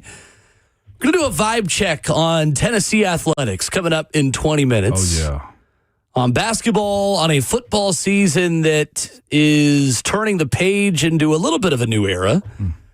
On a baseball season that took a turn for the worst over the weekend. We'll dive into all of it because many of you are frustrated, and I think many of you are still being patient and shrugging, saying, not our year. We'll dive into the feelings of Ramon. An interesting weekend, to say the least, and a dark day, to say the least, yesterday. 95-62, Tennessee falls to Michigan, and their season comes to an end for a third straight season in the Elite Eight. The Vols led 16-14. With 11:22 left in the first half, and then Michigan scored 21 straight points. This game was over fast. Yes, it was. Early in the first half, they just ran down on the Vols. I thought it was going to be competitive when you went back and forth like that, but the fouls started happening. At that point, when you had J.P. Estrella go out, then you also had Felix. So it was Felix first. He gets his 2, and he have to sit. And you also see they were trying to feel like temper the way the game was going to be officiated, and you got 6 fouls within 7 minutes of the first half. And at that point, you had Michigan shooting free throws. They took advantage of it. They ran up and down the court when the Vols went small, and they still got 6'9" point guards and a 7-footer that's available to them. They're blocking shots. They're scoring in the paint and a perimeter and in transition. There was just absolutely no answer. The same issues that the Vols have had when it come down to stopping the nosebleeding or just stopping the avalanche, they had no answer. When you saw, and I think it was Bishop Boswell that took 3 3-pointers, and none of them fell in the first half. And then you also had, of course, just nobody being able to get to the rim effectively, cause fouls in there, and to slow the game down so at least you can score at the free throw line. It was absolutely, it was cinema, to be quite honest with you, by Michigan with how they dismantled this Vols team as well. So kudos to Michigan. They put together a real good squad defensively. They absolutely blitzed the Vols, I feel like, more times than not. And again, it just leads to the continued conversation about the elusive Final Four that the University of Tennessee wants to get. You're close. You're knocking. At what point does that door open up for Coach Barnes personally and specifically for the University of Tennessee as well?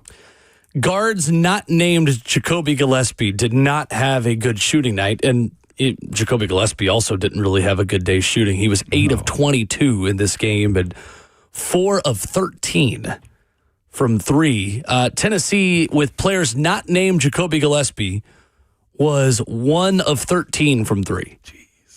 The pathway to beating Michigan required you to make a lot of jump shots and make a lot of the shots that they're okay with giving you. Tennessee couldn't do it. And that was the blueprint to beat that Michigan team all season. You've got to make a lot of threes. Tennessee has not had a game with 10 threes or more since non-conference play at the beginning of the season. So it's been a while for Tennessee. Nate Ament, 2 of 12, 0 of 3 from 3 for just 7 points in this game and 6 rebounds. JP Estrella, 7 points, 7 boards. Bishop Boswell, to your point, he did make one first half 3, but he was 1 of 5 from the field and all of them threes in this game. Tennessee's weakness was exposed in a major way. The backcourt depth against really good inside teams that can match your physicality. Somebody else had to step up and make a bunch of shots, and nobody did. And I think you look at the box score, you look at everything and say, well, I mean, Michigan scored 95. Right.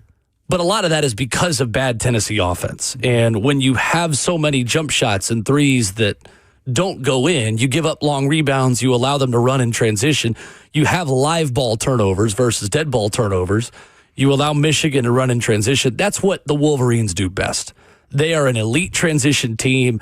They have got a cyborg named Yaxel Linderborg who is easy to hate, but at the end of the day, a heck of a basketball player. Yeah, and that game went exactly to Michigan's script. It was a beatdown in every possible way.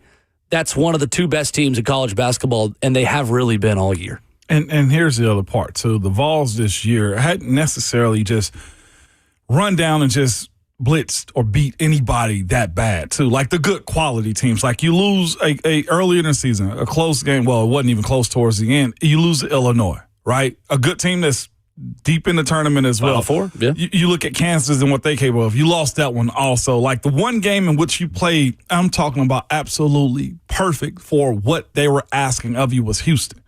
Like there were other good wins that the Vols had this year. I'm not minimizing the season that they have, but when it came to the creme de la creme of basketball this year, the Vols are just one good win. Not talking about the tournament, just the regular season outlook of the way this schedule was set up.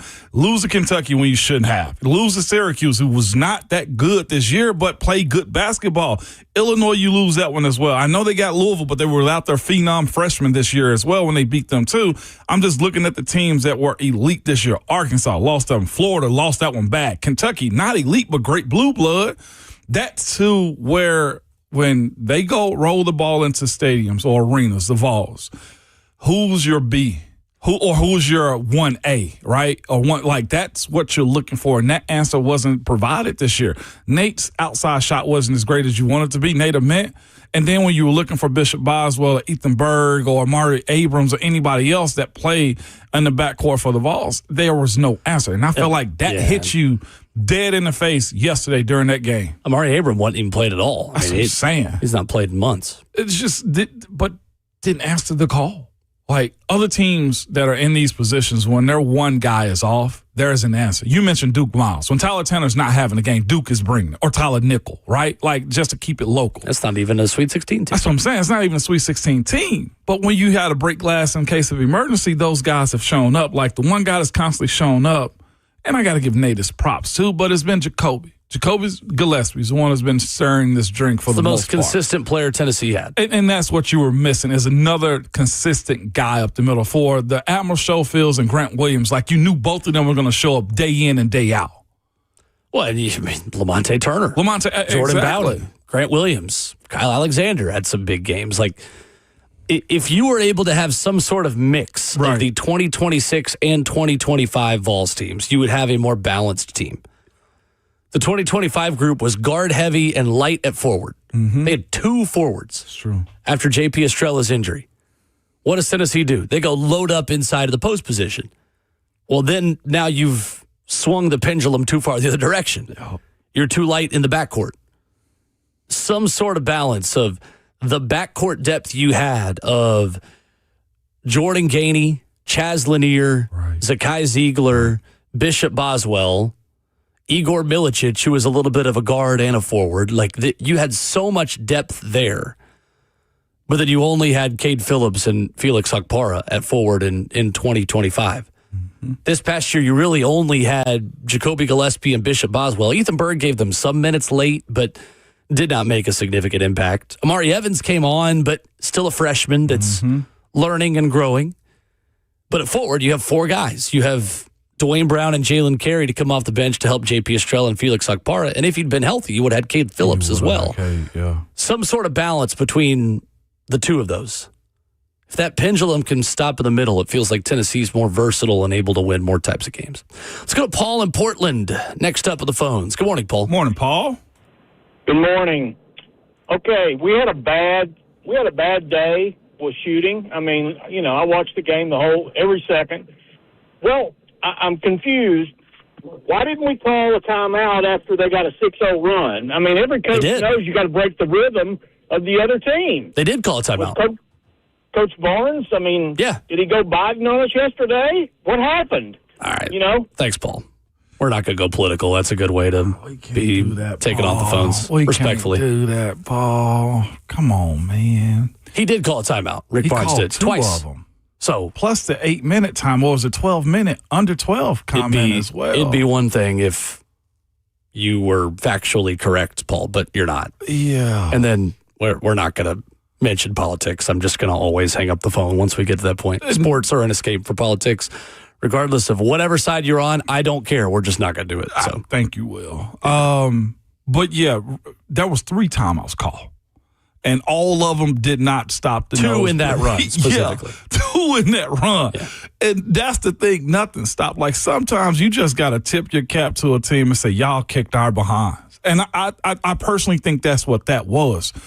They even, like, if you watched the floor of the game, you saw the avalanche happening. You watched them, Michigan pour it on.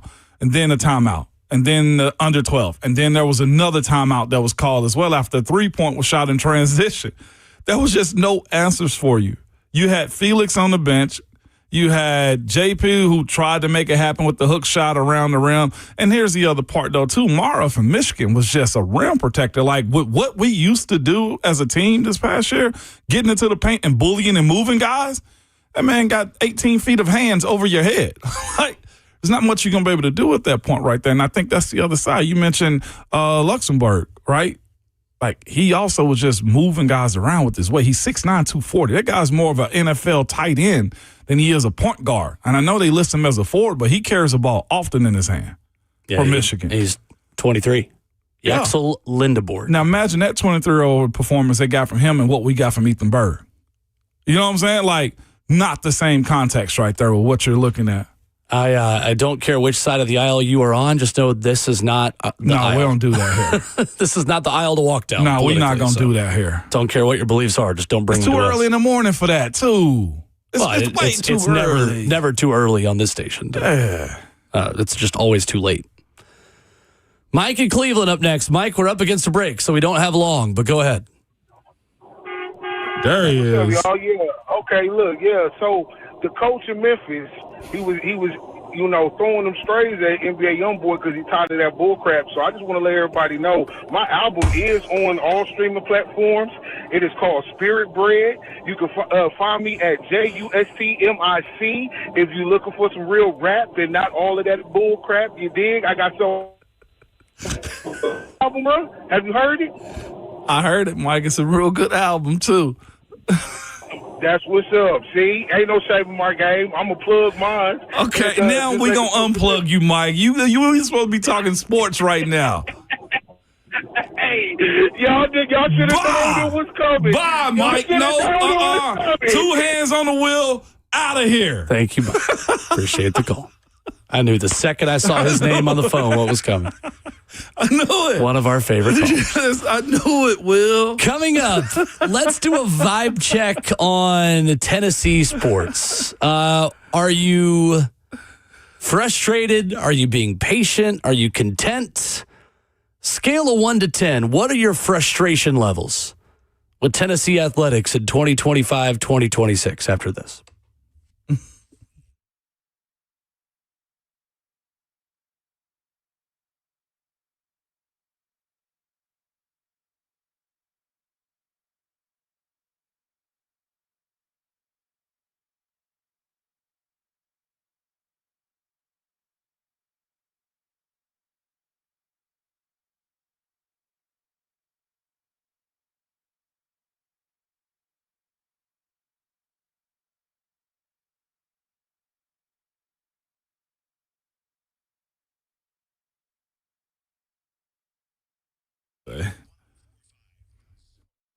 It's Ramon Foster for Hiller Plumbing, Heating, Cooling, and Electrical. I think we had an electrical weekend, depending on what side of the bracket you are with the tournament this weekend, man. But I know this much. Nobody likes dealing with a plumbing, HVAC, or electrical emergency at all. Most of the time, you don't know what it will cost you if it'll get fixed right, or this is the part where we all hate.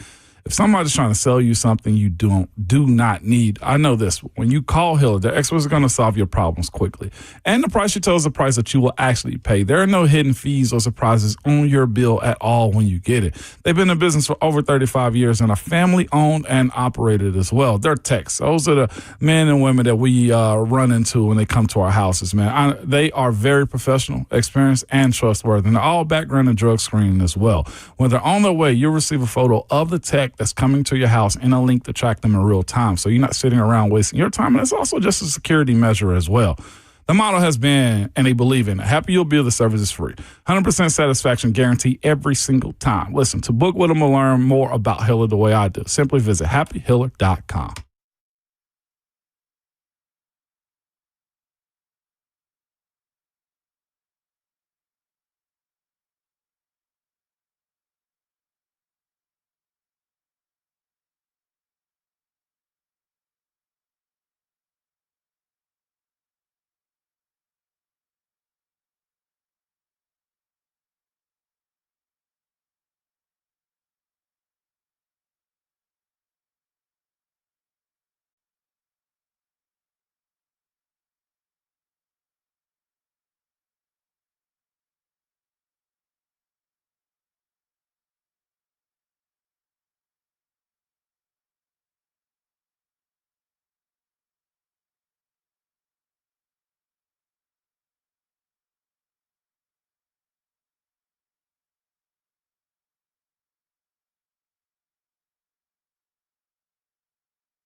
Hour 3 of Ramon and Will on 104.5 The Zone.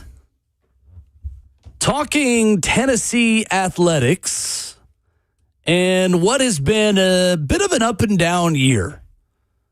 There is a former center meeting with the Titans that we'll talk about. If you want some more Titans discussion and headlines, we'll do that coming up here in just about 20 minutes.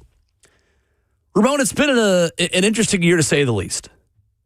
Tennessee goes to the Elite Eight. It achieves a big goal. It does something that a lot of programs at the SEC would give anything to be able to do, including the one down the road.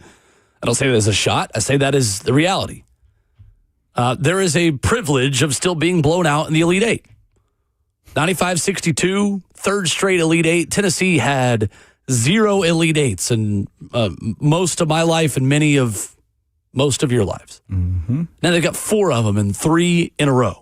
Second team to lose 3 straight Elite Eights. The last one, Florida, did go to the Final Four in the 4th try. But I do sense a lot of frustration from Tennessee fans who are tired of being close but not championship level. Tired of losing to Vandy, who has certainly had Tennessee's number and did on the baseball diamond as well to the tune of a sweep with 3 walk-offs in the process as well. Bunt walk-off. Yeah. What is the vibe check? 615-737-1045. Wide open for Vols fans to kind of let us know where your frustration is. Are you half glass full or half glass empty, or glass half empty this year, Ramon, on the state of Tennessee athletics in 2025 and 2026? Yeah. It's interesting because the football team hit a hiccup this past year as well. One that you didn't expect. And we're also the front end of news, I feel like, often when it comes to sports. Having your starting quarterback transfer out last April, the day before the spring game, first ones to do that. We're the first ones to do big NIL. And then you have that situation. Then you also look at not the Carnell Tate situation, the Legend Bay debacle that happened and the signing day and stuff like that. It's just been one cloud to another. For like you get a ray of sunshine with the Vols basketball, then boom, is this. And then you look at the women's basketball side of things, right? With Coach Kim Caldwell and how that's kind of unfolded and the expectations of that program. And then, of course, softball lost the series this past weekend. I think they lost one last weekend as well. End up losing 1-2 versus not LSU, against Ole Miss. And they lost the series State. To an 0-9 Ole Miss team coming in. Yeah. Not okay. And now, close losses. Florida was their other series loss. Yeah, Florida was. It was ranked 5th. So it's somewhat justified in how you look at that one, but just unacceptable in how they're going about this losing. Like, they've been close losses, no blowouts.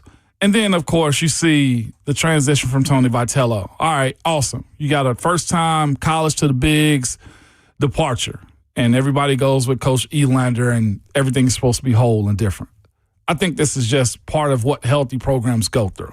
I don't think it's bad. I don't think it's the end of the world. It's just think when you have, and from my understanding, golly, I didn't realize it was that bad, but a lot of Vol Twitter. Now, small crowd, big voices is the way I look at it.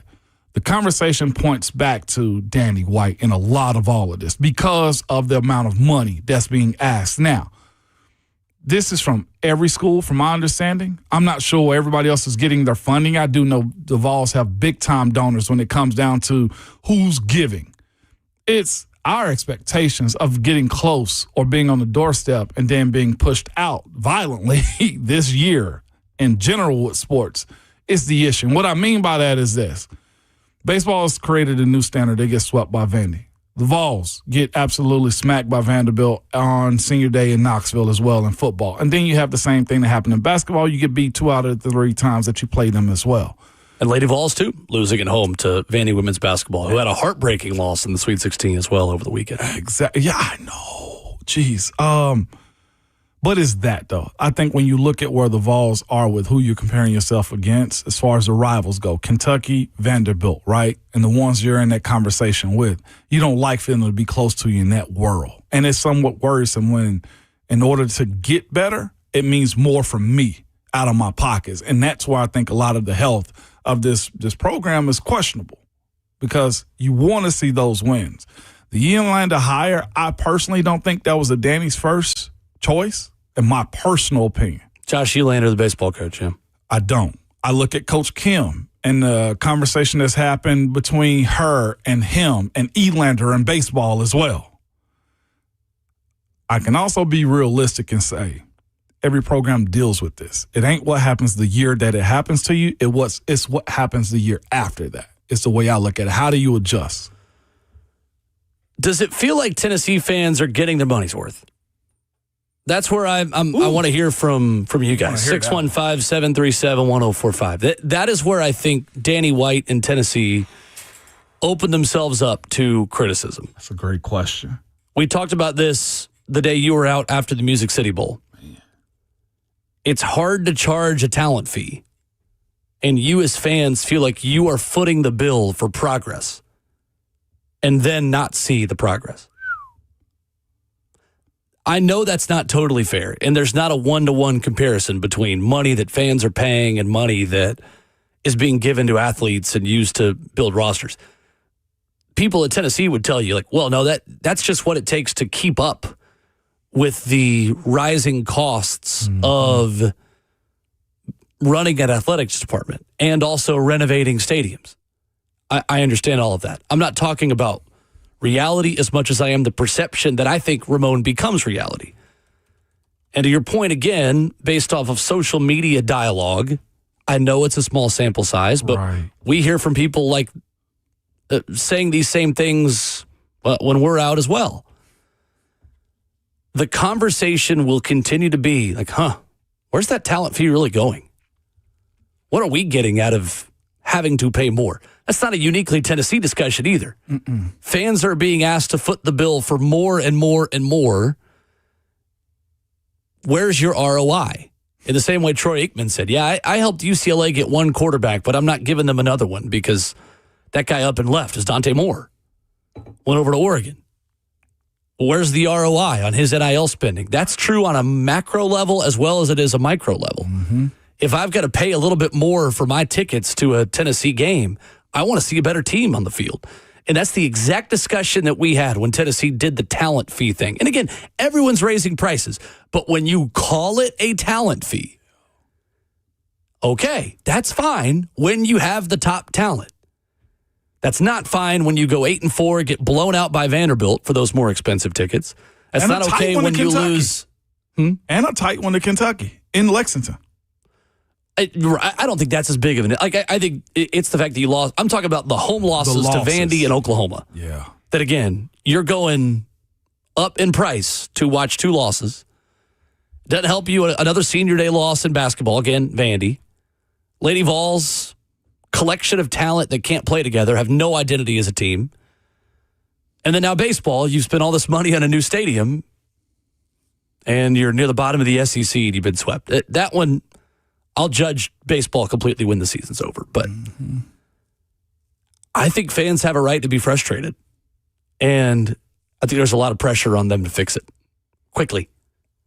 It's the quickly part. Because fans feel like they have more equity in the wins, but also have more equity in the losses when you raise prices and call it a talent fee. Let's go to the phones. Interested to hear from you guys on this. Trent is in Gallatin first up. Hey, Trent. Morning, Trent. Hey, what's going on, Moan? Hello. The way I feel, I'm going to talk about the best basketball program. Yeah. So with Rick Barnes, he's a wonderful coach. He's got my support 110%. But I feel like we need more pure shooters. I feel like every year we got maybe 1-2 shooters, and we ain't got nobody, that can actually shoot the ball. And that's our issue most of the time.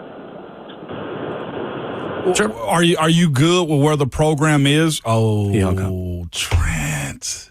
So Trent's good on basketball, though. Yesterday was a heartbreaker, but that's the way I feel about it as well, too. Like, you see what the deficiency are with basketball. And Rick has been the one, to be quite honest with you. I saw somebody joking on social media. It's like he's probably got the best chiropractor in Knoxville that money could buy. Because for a little while, he was carrying what University of Tennessee was, right? As they transition out of Butch Jones and everybody else that was in between, as far as keeping it together. Well, so is Tony Vitello. Tony V, yes. I mean, of course, but Rick was there beforehand. But look at what Tony was able to do in such a short time, too. Football's got questions as well. Like, it legitimately does. Next year in Knoxville, listen to me. Next year in Knoxville could get dicey. If this team and Coach Heupel doesn't find better ways to get this offense together, not saying that he hasn't gotten better, not saying that it won't be a better version of the spread air raid offense that we've all seen, but the floors raised across the SEC in general. And when you're hosting LSU, Alabama, got to go to Georgia Tech, got Arkansas on there, you got Texas A&M, and Vandy, and everybody else that's involved at this schedule too, going 40 East can get real loud if they don't, to your point, with the money being spent, hit right on the quarterback and win games. Tennessee's win total is 6.5 in Vegas. Now, a lot of other teams also have lower win totals because you're playing a 9-game SEC schedule. The highest I saw was 8.5. Mm-hmm. I think someone's 9.5. Somebody was 9.5? I think Texas is 9.5. Okay. Yeah. But yeah, 6.5 wins is projected. That's the line for the Vols going into 2026. It's the line of demarcation of where you can bet. And it's not necessarily projecting that you're going to have 6 wins. It's just that's where you draw the line. Georgia is 9.5 for their over-under. And just looking through real quick, so is Texas. So Georgia and Texas are the only teams over 8.5 win total. So it's not just you, but that is still the reality of where you're at. Let's go to David in Memphis up next. Hey, David. Morning, David. Yeah, good morning, guys. Hey, so for me, first off, my goal for the program, for basketball, for football especially, is a national championship. I don't expect to get there every year, but I do want to get there. I'm a 2001 grad, so I know things could be a lot worse, and I'm not taking that for granted. But, Rick Barnes, from my view, it's all about the ceiling, right? Yeah. And as a coach, he's hit his head on the ceiling the last 3 years. He's not going to take a program to the Final Four. He's not going to win a national championship. I think the sooner we go and find our next head basketball coach, the better. And then for football, if Heupel can't make a drastic improvement this year, my frustration level is I want him gone. That's where I'm at, guys. Thank you, David. Appreciate the call. I don't agree with you on Rick Barnes is incapable of taking you to a Final Four. I will say that they've not had good Elite 8 matchups, though, 3 years in a row. Right. Like, look at the way Nate Oates took Alabama to the Final Four and the cakewalk that they had. You have played a number 1 seed 3 years in a row. Yeah. It's not an excuse. All it takes is 1 year when you finally get Iowa was a 9 seed that Illinois beat. It's a really good Iowa team, but to be fair, Illinois played 3 double-digit seeds in its 4-win path to the Final Four. He is absolutely capable of taking you to the Final Four. I think you can make the argument and say, is Rick Barnes capable of being a 1 seed or beating that elite team on the way to the Final Four? I'm willing to hear that argument more. But again, you get the Elite 8 3 straight years, you are capable of taking one more step. It just hasn't happened yet. So that's the first thing. The second thing he brings up, Heupel, and I'm glad he brought that up, because here's my conclusion to all of this on the pressure and the frustration around the Tennessee fan base. There is pressure on one person to fix all of it, and it's not Danny White. It's Josh Heupel. Because this is still the SEC. It is. This is still the South. Yep. This is still America. Yep. And football rules. Ramon, it would be a lot easier for this fan base. I agree. To stomach a series sweep to Vanderbilt if it had beaten Vandy in Neyland Stadium. Yeah. It would be a lot easier to be all right with an SEC tournament loss to Vandy if you just beat them in football. That's where it feels like that rivalry and the tone around all of it changed.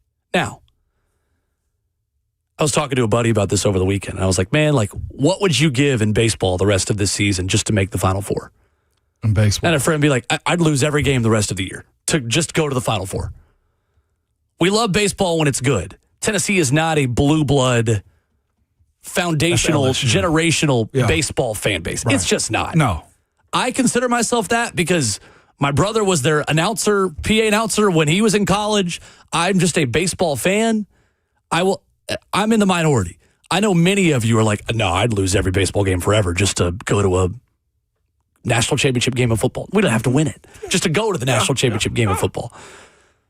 That's where I think the pressure is on Josh Heupel to be able to give Tennessee fans the consistency in the sport they care most about and get over the hump again. That is where there is pressure on. We said it, Ramon, after Tennessee won the national title in baseball.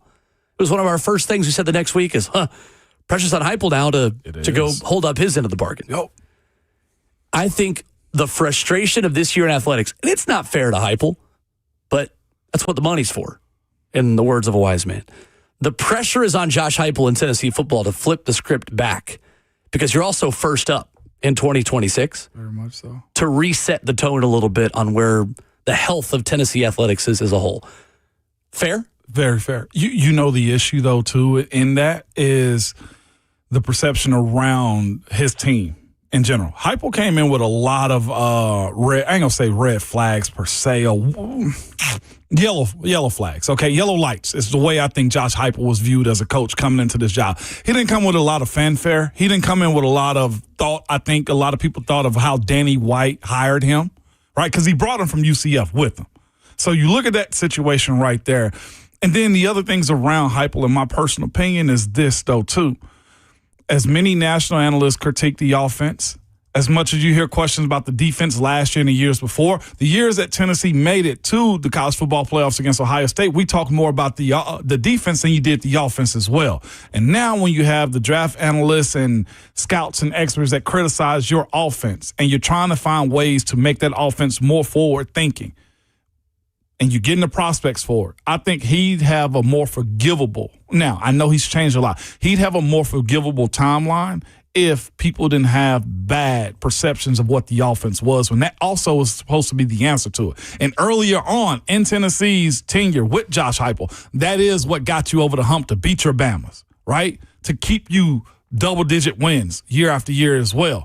That, to me, is why I think the darts are on his back when it comes down to him resetting everything that Tennessee has done. As good as it been, you still look at it from a fan perspective as gimmicky. And is it strong enough to beat Alabama offense versus your offense as well? It ain't even defense versus offense. Mm-hmm. Well, it looks like this for them. Oh, the reason we missed out on Legend Bay, is it because of the offense? Like, that's his issue. And that's why I continually push the envelope and saying, hey, evolve this offense. Slightly it has happened, but not in totality, because now you got one of the best defensive coordinators in the world, and Jim Knowles is what we were told as well.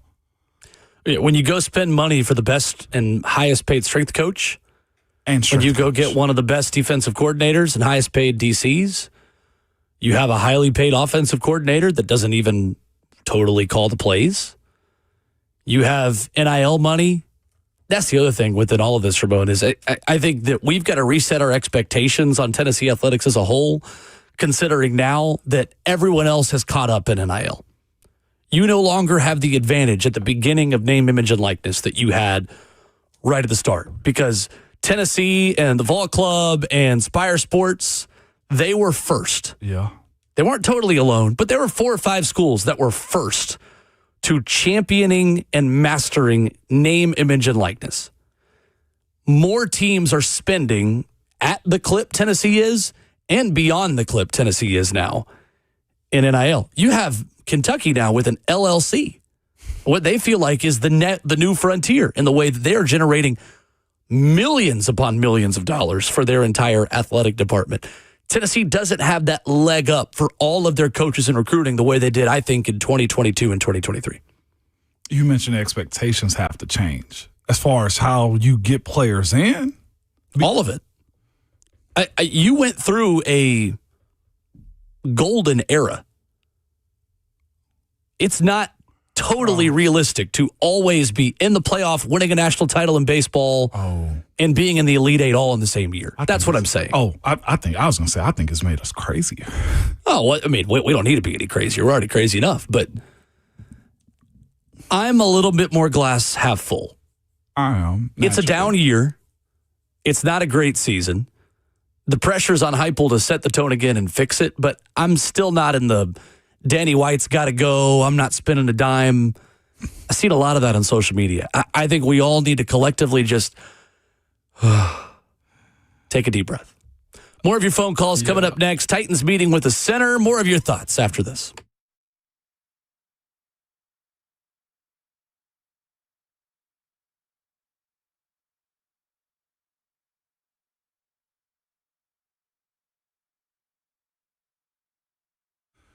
It's Ramon Foster from Medical House Calls. That is a website you can go to, and I mean right now if you choose to, medicalhousecalls.com. Where they're available to you 7 days a week from 7 a.m. to 8 p.m.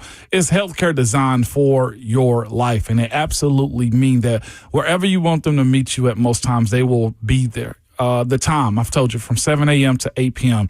That's before work if you have to, or after school or after work as well. That's the beauty of what they are providing for you. It's a concierge to you figuring out what is going on with yourself. Whether you just need something simple like an IV therapy just to get back to yourself. If you're feeling the cough coming on and you need an evaluation, they can get over to you as fast as possible, either same day or next day guaranteed is how it works. For a flat fee, I'm telling you, you can get an evaluation, full exam, treatment plan, and prescriptions if you need it. And these aren't just, people that are just showing up to your house. No, they're real doctors and nurses that are there to take care of you. From immune boosting blends to rapid rehydration IVs to an infection, injuries, or in-home labs, they will get you taken care of. Again, the website is medicalhousecalls.com, and make sure you tell them that Ramon sent you.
Ramon Will wrapping up our number 3.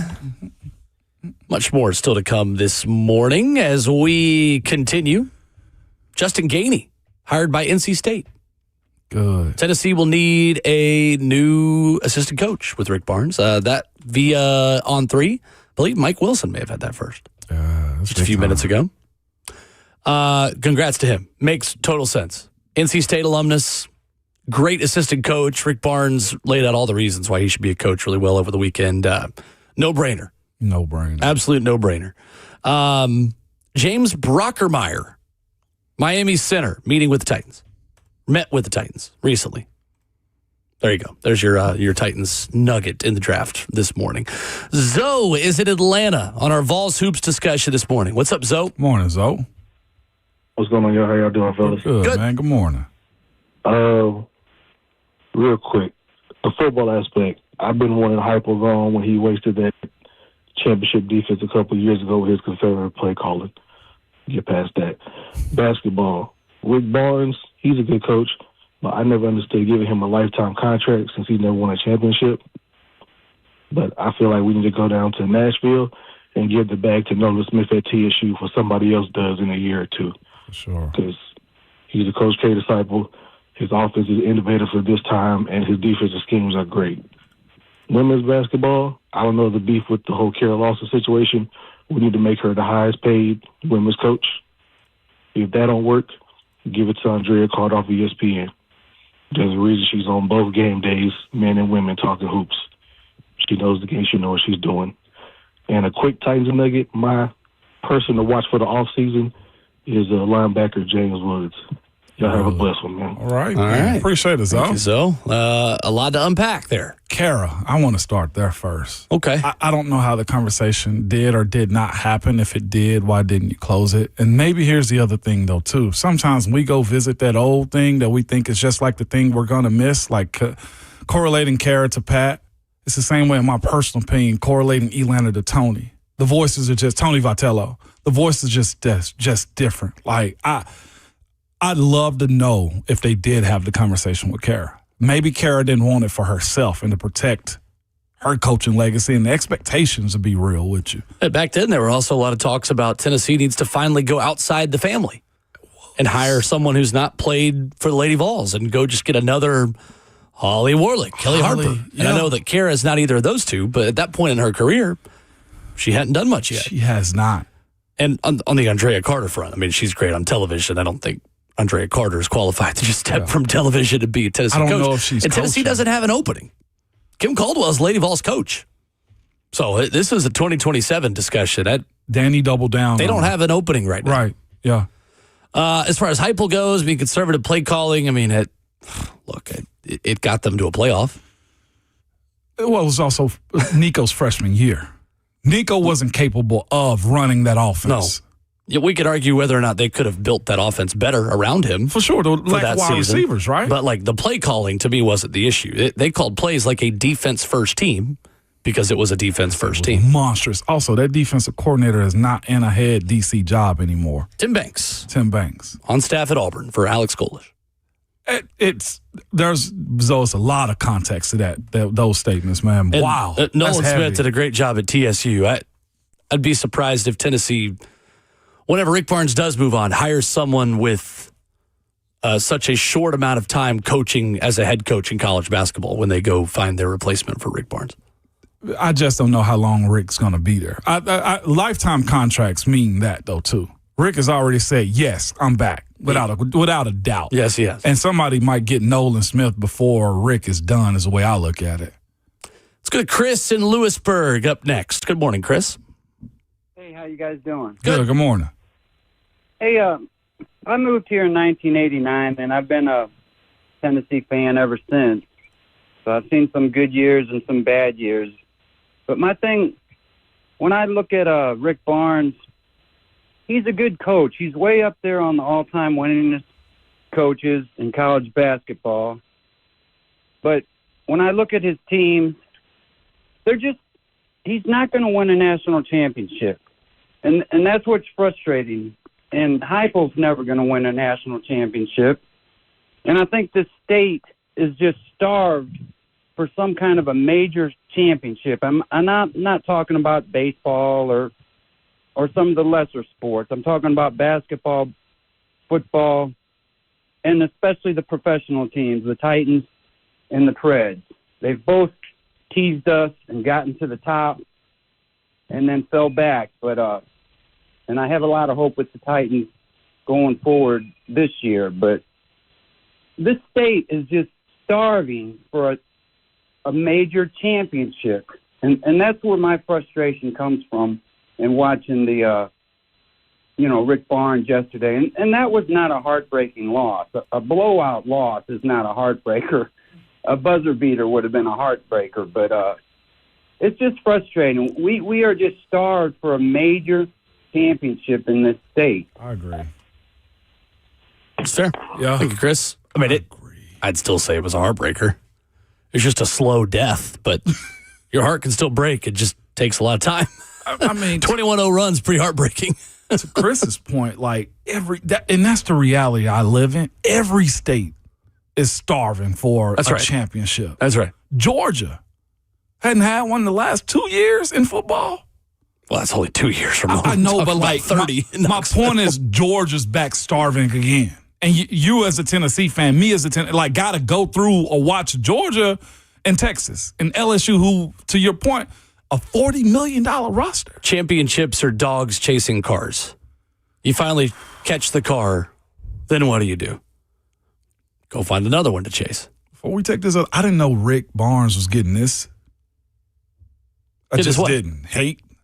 I don't see that as hate. Or lack of patience. I think there are fans like Chris and like many others who just feel like this program just kind of is what it is. It's a great but not championship level program. There are a lot of people that are also okay with that.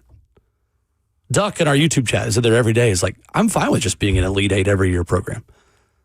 There are a ton of other SEC fans who would do anything to consistently be in the Elite Eight. Rick Barnes has more NCAA tournament wins than Vanderbilt in its history has tournament wins. Wow. I mean, you're looking at it all. Look at Auburn and the way they went from Final Four to now out of the NCAA tournament, not even in a bowl game. Look around the SEC. It could get a lot worse. The unfortunate thing is it's more clear how much better it could be. Hour 4 of Ramon and Will next.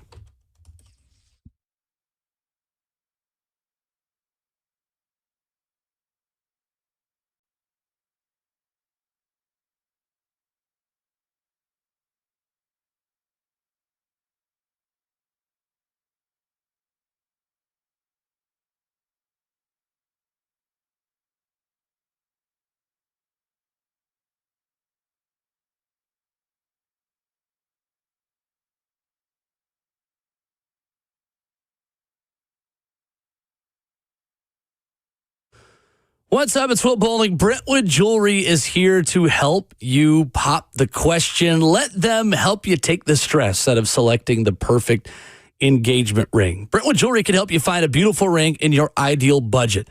Browse their incredible selection of one-of-a-kind rings or talk with their custom design specialists to create a stunning ring as remarkable as your loved one. I went through this process, and I cannot recommend Brentwood Jewelry enough. It is a place where you go to make big purchases, those big gifts, the fine jewelry that you're going to get not just for your potential fiance, but for your wife, for your parents. Maybe you're looking for that excellent watch and timepiece. Brentwood Jewelry can take care of you in that department as well. They've got exceptional style and exceptional deals, and they've been doing so every day for over 50 years. They're online at BrentwoodJewelry.com, 7012 Church Street East, located in the heart of Brentwood, just off Franklin Road.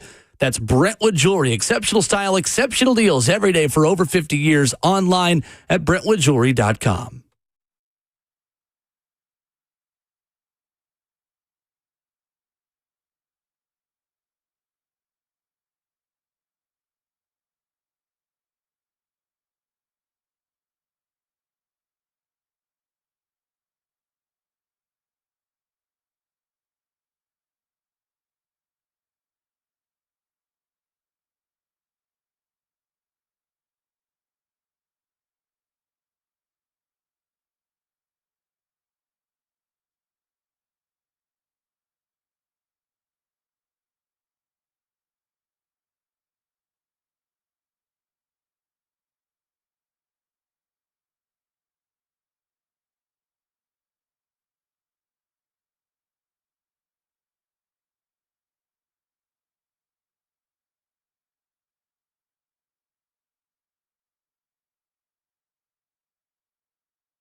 9:02, good morning, live from the Circus Sports, the Mid-Kentucky Downs studio. I'm Justin Hawkins. The Final Four set in Indianapolis for the men's NCAA tournament. The 3-seed Illinois will take on 2-seed UConn, and then a battle of 1-seeds Michigan versus Arizona.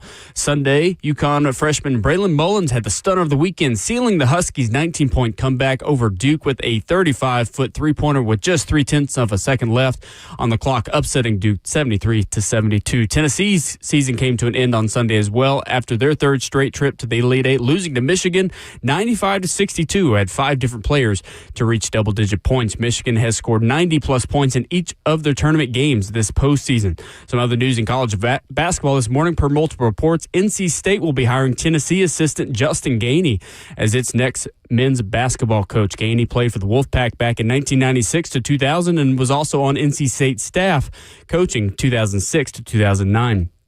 And some Titans news this morning as Tom Pelissero reports that former University of Miami center James Brocker-Myers, a standout who had a good week at the Senior Bowl last month, recently visited the Titans, and he could be a potential day 3 pick.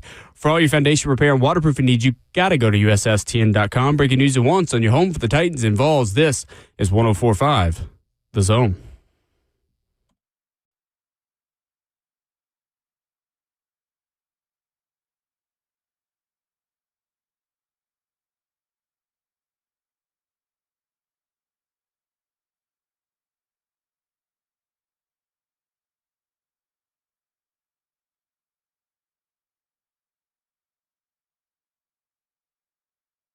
Fourth and final hour of the show on your Monday morning edition of Ramon and Will. 615-737-1045. How you jump in with loaded phone lines as we head to the final 60 minutes.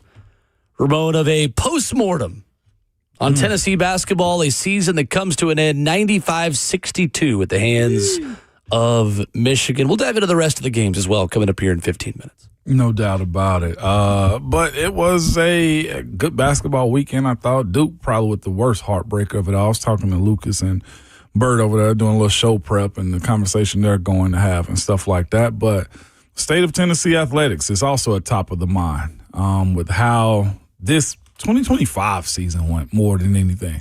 A lot of hope. One of the Vandy guys we have in our YouTube chat brought up something as well about how everything swings left and right in sports. Vandy's pouring out a lot of money. Auburn is. Alabama, Texas, Tennessee, Georgia. Everybody is. And Vandy Man on YouTube puts, at Ramon, just watch. If Vandy football doesn't reach last year's expectation with Curtis, so-called Vandy fans will turn on him. It's a nasty beast we're dealing with right now in college sports, specifically football. Trinidad Chambliss case. The ruling on that this past weekend. Yeah, he's back. He's good to go. All the way back. All the way back now. Mm-hmm. I mean, this is that fight's over.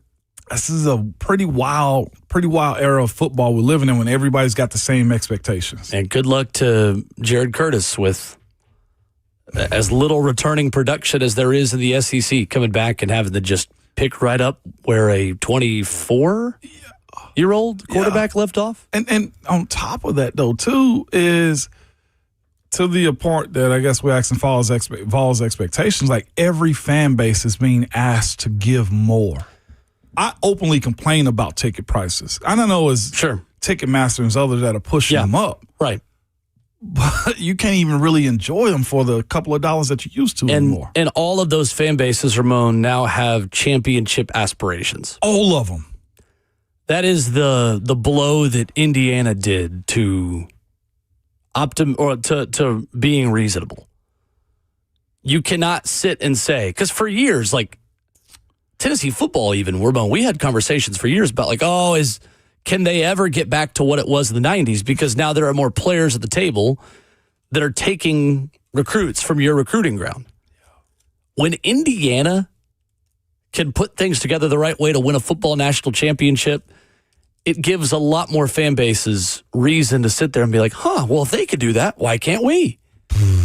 And all of a sudden now you've got teams all around the country with championship aspirations because of NIL and because of the portal and because of how the playing field has been leveled and the fact that a guy named Nick isn't coaching anymore. His last name's Saban. Yeah.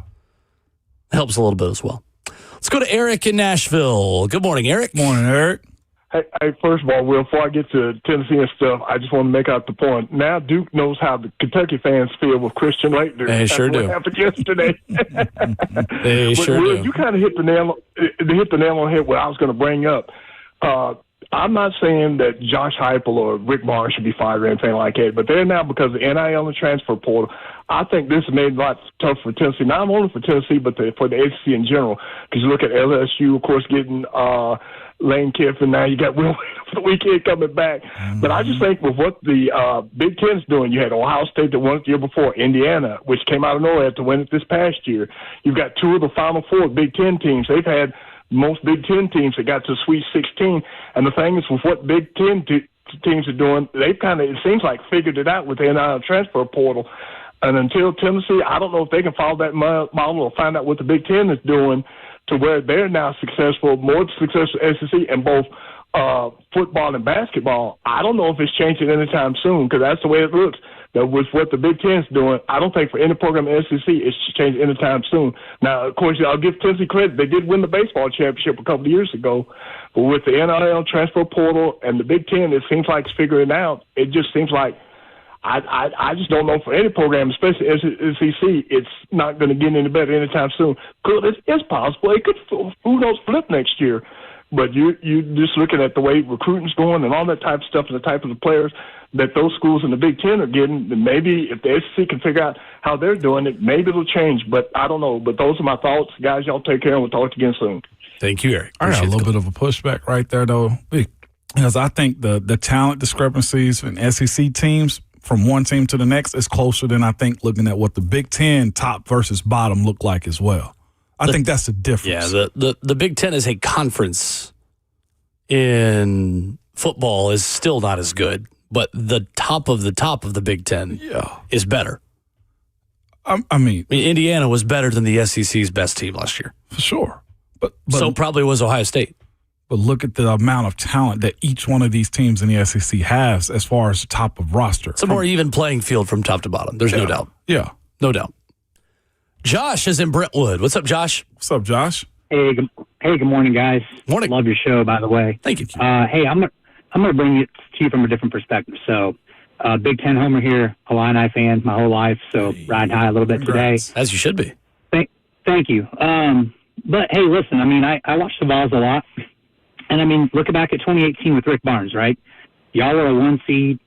I think played Purdue in the Sweet 16, right? And lost, right? So, and you had that great team, you know, Grant, Schofield, all those guys. I mean, I love Rick Barnes. I think he's even a better person than a coach. But I mean, you get a 1 seed. I know, Will, you brought up earlier about, you know, our path, and yeah, we played some lower seeds or whatever. But I mean, he's gotten to that 1 seed and hasn't done it. So he just real quick, Josh. He's never been a 1 seed. That team was a 2 seed. Tennessee's never been a 1 seed in school history. No, all good. Yep. Apologies, but no, I mean, you know, yeah, Big Ten. I know the last call talked about we kind of figured it out, but the playing field's level now. I mean, it just is what it is, right? And I would push back a little bit on that. The Big Ten is not as good in football, you know, top to bottom. I hate to say it, but we beat y'all in football this year, right? I mean, and you look at some of these bowl games, they're just leveled out a little bit. I mean, it is what it is. I mean, I'm sorry, but I think we all could say Kentucky and Duke and those guys, I mean, they were paying guys before. Let's just be honest, right? Now it's the level. So I don't know if I'd put Heupel on the hot seat as much as Barnes, but Barnes got to come up big. I mean, Michigan, they just have dogs, right? I mean, I have to watch them play, unfortunately, all year.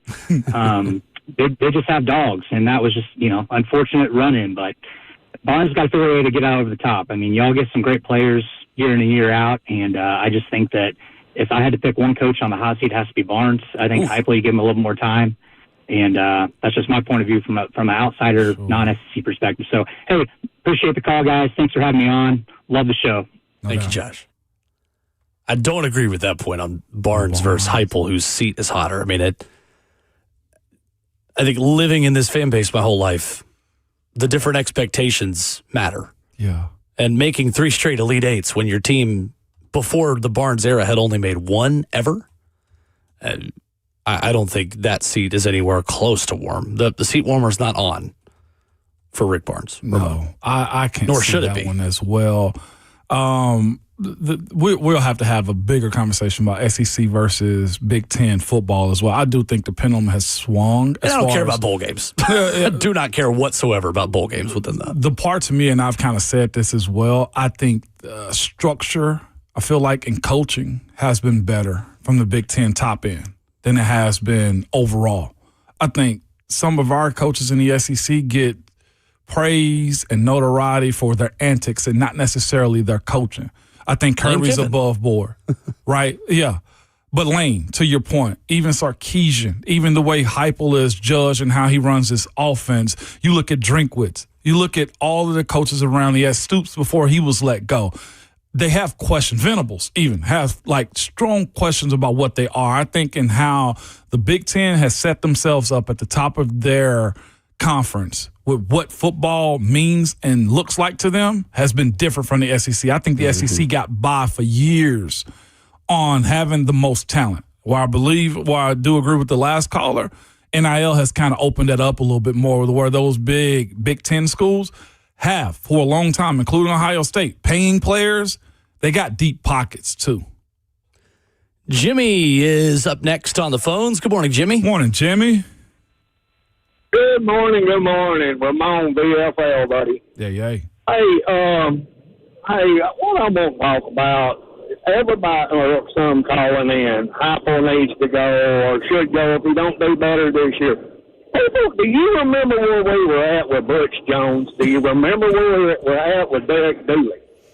Do you know where the Tennessee Volunteers are at now? Coach Heupel, fantastic job. Keep it up. You're going to build a championship team. Baseball, 2 years ago, national champions. People were in Tennessee. We're not in no big Texas with NIL money. LSU with NIL money. If anything, Danny needs to get us some more NIL money, get us some more football players in there. Get us some. Look what's going on with the Tennessee Lady Vols. Yeah. I mean, come on. Yeah. Things has got to change, but it's not the coach's fault.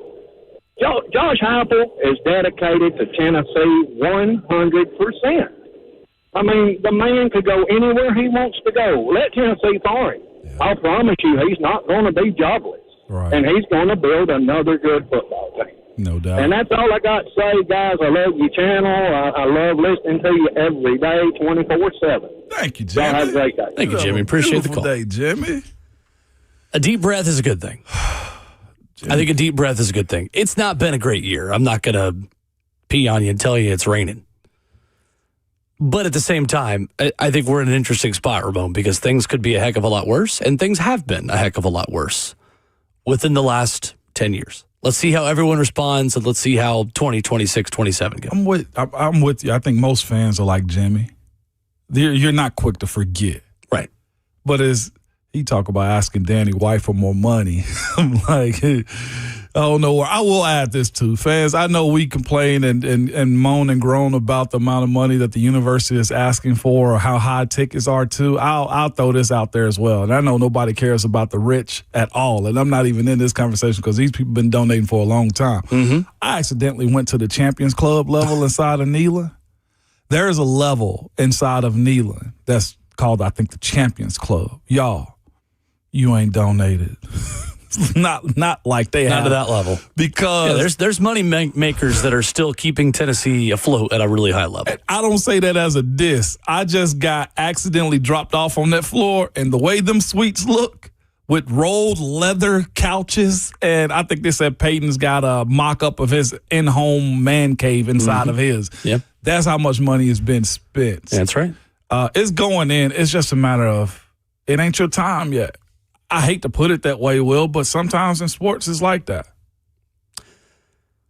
Yeah, I'm with you. I'm with you. Bucket on Twitter says, I'm the biggest Barnes hater, but he earned himself a lifetime pass after 3 straight Elite Eights.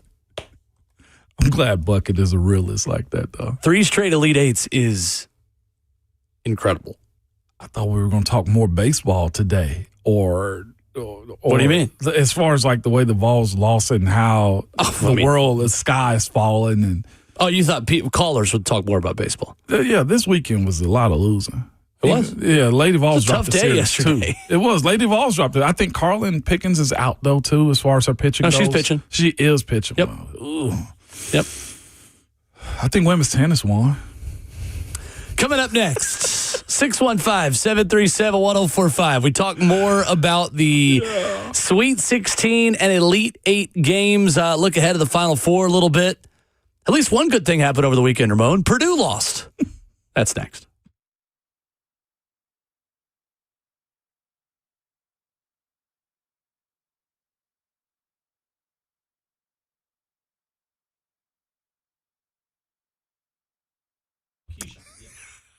It's Ramon Foster for United Structural Systems. Good people, man.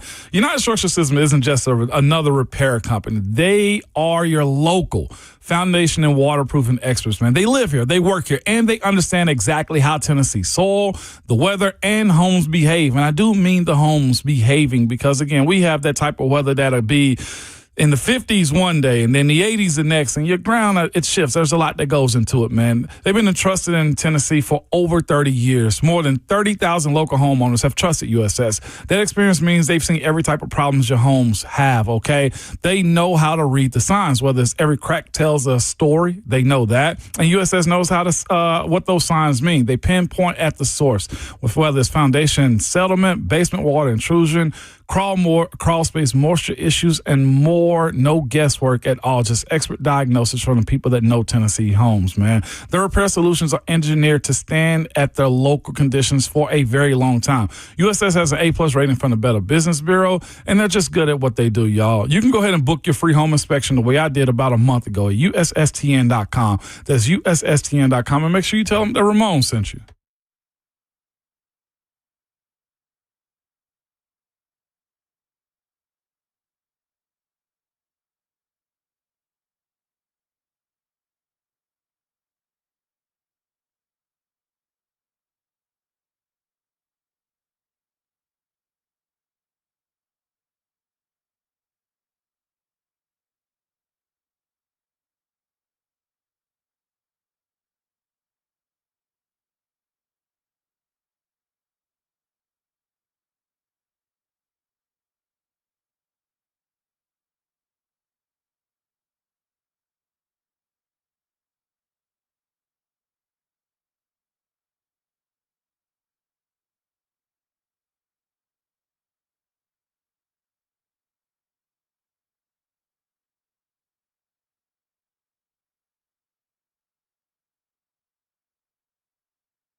Hour number 4 of Ramon Will on 104.5 The Zone, breaking down Sweet 16 and Elite 8 weekend.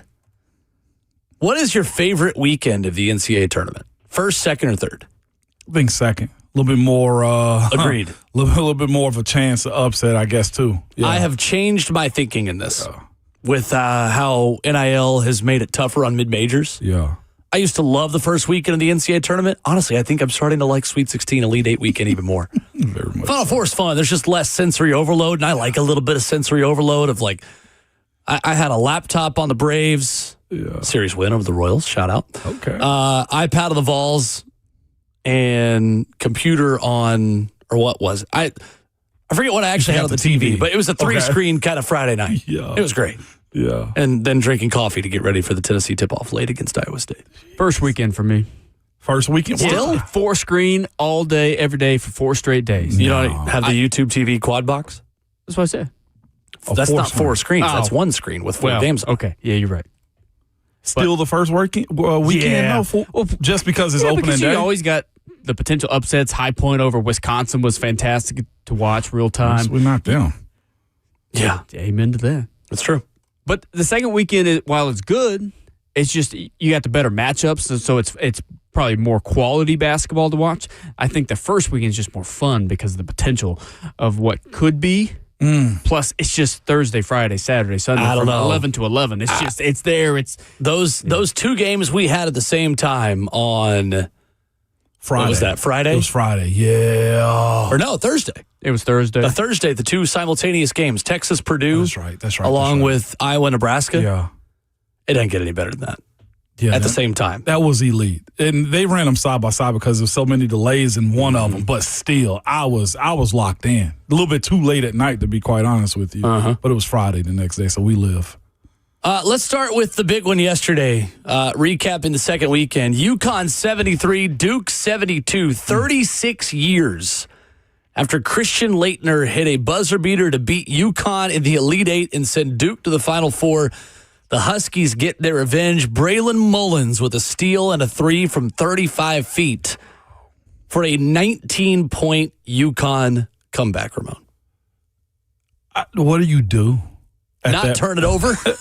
Hold on to it and get fouled? I was talking to Big Boss Bird about this one, too. It said that Duke had also gone through different drills and understandings and studies about what do you do in these type of situations if you get trapped and you're losing the ball.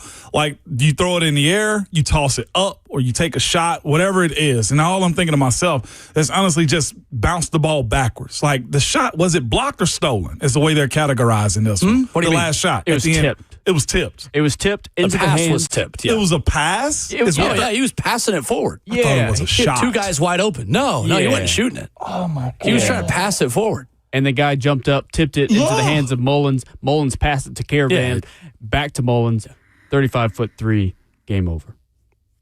You just hold the ball. I don't know what situation you're going through, and holding the ball is not one of your situations. You've either got to hold it, Numero uno. or you better pass that thing where it is scraping the bottom of the Jumbotron. You skipped that one like a rock or something, man. Yeah, I or mean, bounce pass it through. I don't know. I mean, regardless, yeah. what a shot. What a by Braylon shot. Throw it Mullins. off their legs or something. Do something with it. I don't think you want to do that either, because that can go anywhere and also be deflected. Like, your goal is for the other team to not touch the basketball. But if it goes off the legs, it goes anywhere. Then you have less time to get the ball, corral it, and then get a shot off. I don't know. I would have said the same thing about it tipping straight up, Well, though, and then you're making right. a pass forward, then You're another right. pass forward. Like, Just hold the ball. That was probably hold the ball. the more exciting, I guess, finish to the Elite Eight when it came down to it, though, too. Of course, I mean, it's Duke's storyline. It's getting the Boozer twins. It is Duke being a blue blood. It is the number 1 seed. It checks so many boxes. And, of course, to the point of chaos, it also checks that one, too. I'm not sad for Duke. I'm not mad about it either. It's just that looking at Dan Hurley's reaction at the end of it, to me, it's just like if anybody did not need it, it was Dan Hurley. The head-to-head that he did with the referee at the end of the game. Video is crazy. With his shoulder, I mean, with his shirt, with his jacket how do hanging you off. even respond if you're a ref like Wasn't that? there still time on the clock? For what? No. Was that at the very end of the game, or was there still time on the clock? When I think they it were touched checking. heads with the ref? Yeah. Oh, I don't know. Because if there's still time on the clock, he's very lucky he didn't get a technical. Did you hear the Duke? That would have been. Did you hear the Duke radio call of this? No, we have it I'll somewhere. find it. Oh yeah, I have. It's going very viral. Yeah, Hawk. It's going I think you're right. extremely viral. It was going back, shot up, 0.5.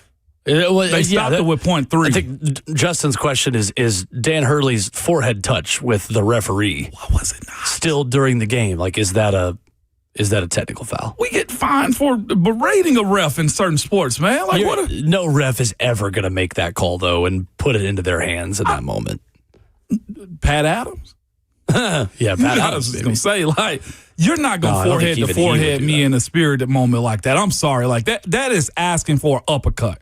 This was the Duke radio call of how this one ended. Listen to this. Get it in. They do for Boozer. Bobbled it. Back for Starr. Needs to get rid of it. Does for Caden. 7 seconds. Try to throw it ahead. Deflected. Stolen by Connecticut. 2 seconds. It's Mullins up top for the win. Oh, he hit it.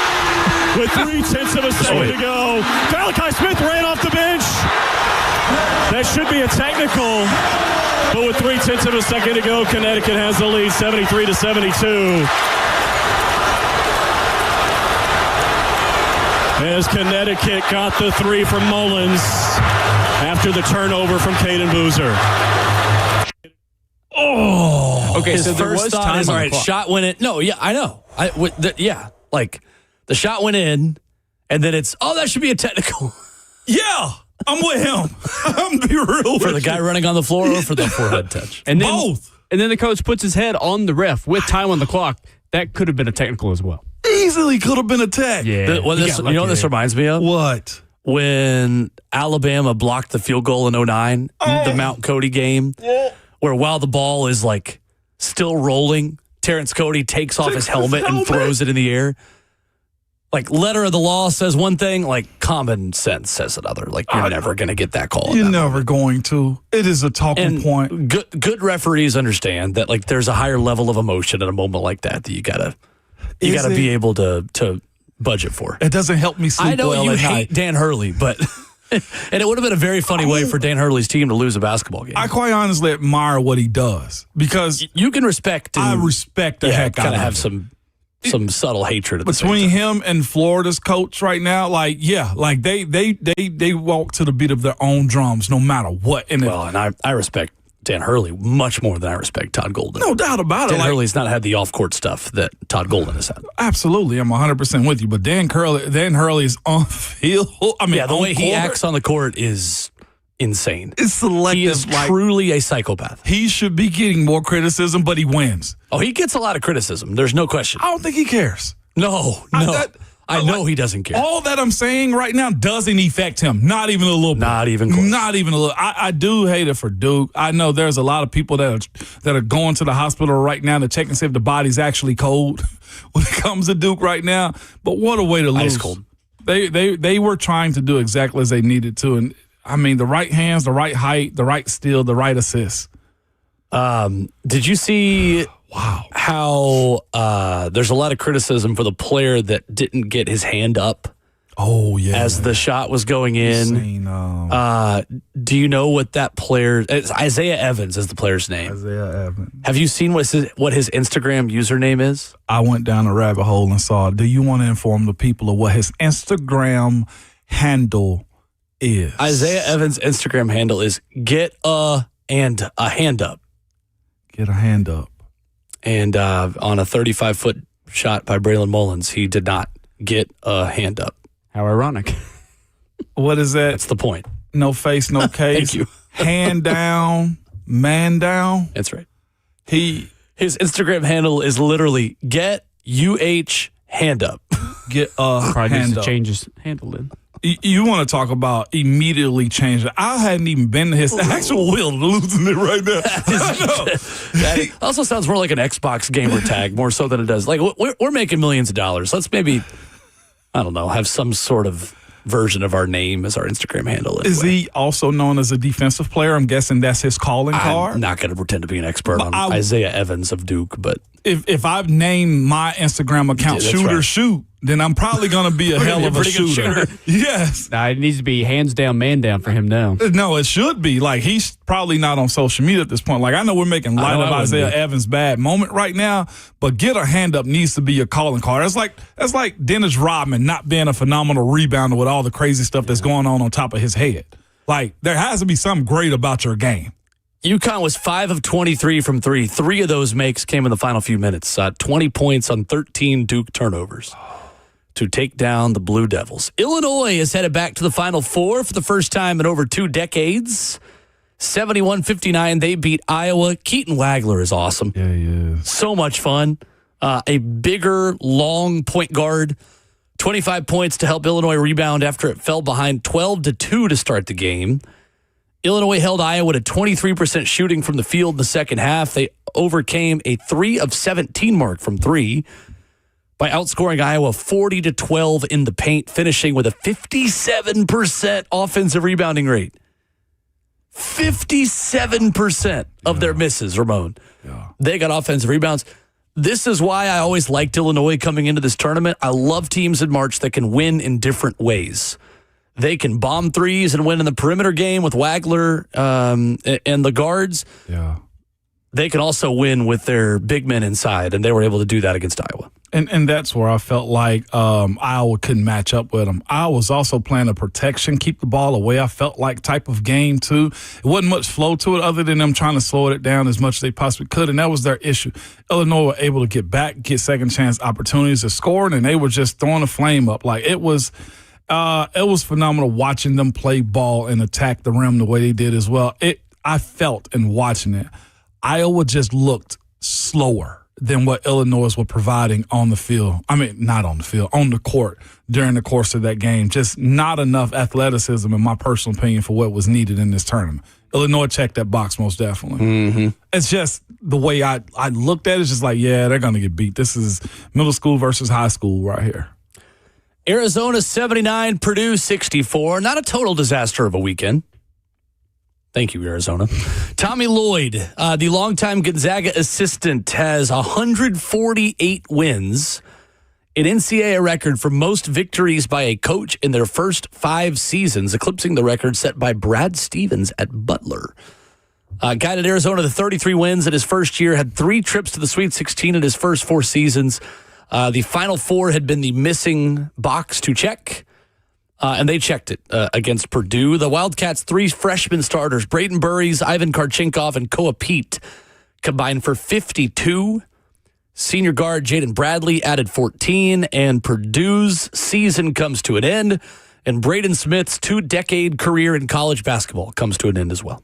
Krivas for them, to me, I thought was the X factor. Like, I know he didn't have a ton of blocks for Arizona, but his size versus Purdue size was just an outmatch, just set up for Purdue. I felt like with what they usually do to teams with their size and how they body them and the physicality that they bringing Toby a walk off the bench, having Krivas also inside on the paint too, it was, to me, what I think we as Vols fans needed. To be quite honest with you, I think that's the way I would prefer my team to look. Thank you, a little Arizona. bit more. Yeah, when it comes down to physicality plus size. They have it all. They have it all. They do. They match it. They got the pace. They got the shooters. They Experience. got yes. Good freshman class. That's a well-built team. Really well-built team. And physical on top of it, too. Mm-hmm. Purdue tried to bully them. Could not.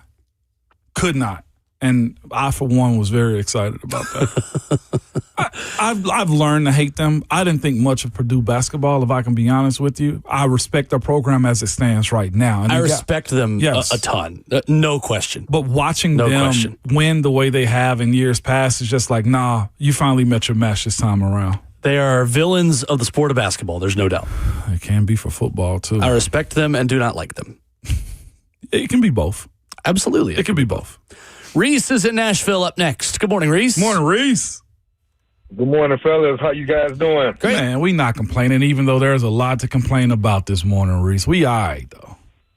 Right, man. So the thing is, I'm originally from Nashville. I live in Michigan. I'm back home for the week or whatnot. Mm-hmm. So one thing about it, I'm gonna say this. I'm not just. I was brought to reality that UT is a football school. You know, football to me, because I saw the football team win a natty or whatnot. Right. And in order to get back to winning the natty, we got to start recruiting in state. We got to recruit better in state. For being in Michigan these past 10 years, I've been able to see Michigan, the program from Michigan and Ohio State, they both recruit in state.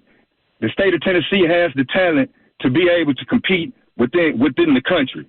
And for Heupel, for him to keep the job, I feel like he got to do better at recruiting, and he got to get the good guys, you know. And, you know, it's cool to get a few guys from out of state, but we got to focus on the guys that's in state because we got the talent. And, you know, we got guys, we got Hall of Famers there's Hall of Famers that's from Tennessee. And Alcoa alone, Oakland alone, you know, and, you know, as far as the basketball go, you got a back-to-back Mr. Basketball down there in Memphis, you know, John Smith. You know what I'm saying? Ain't no way these guys are getting out of state. You know what I'm saying? So in order for us to be able to get better, and like one of the callers said before, them boosters got to spend that money. I saw Michigan within 2 weeks. Underwood, he was going to LSU. He was sold. He was going to LSU. Them guys came up with $10 million within 2 weeks. Them guys they got 2 tour buses, and they came to that guy game. Them last 2 playoff games, man, it was crazy. It was crazy. Oh my God! And Michigan got another guy up there, man, Dakota Grant, Jamar Chase 2.0.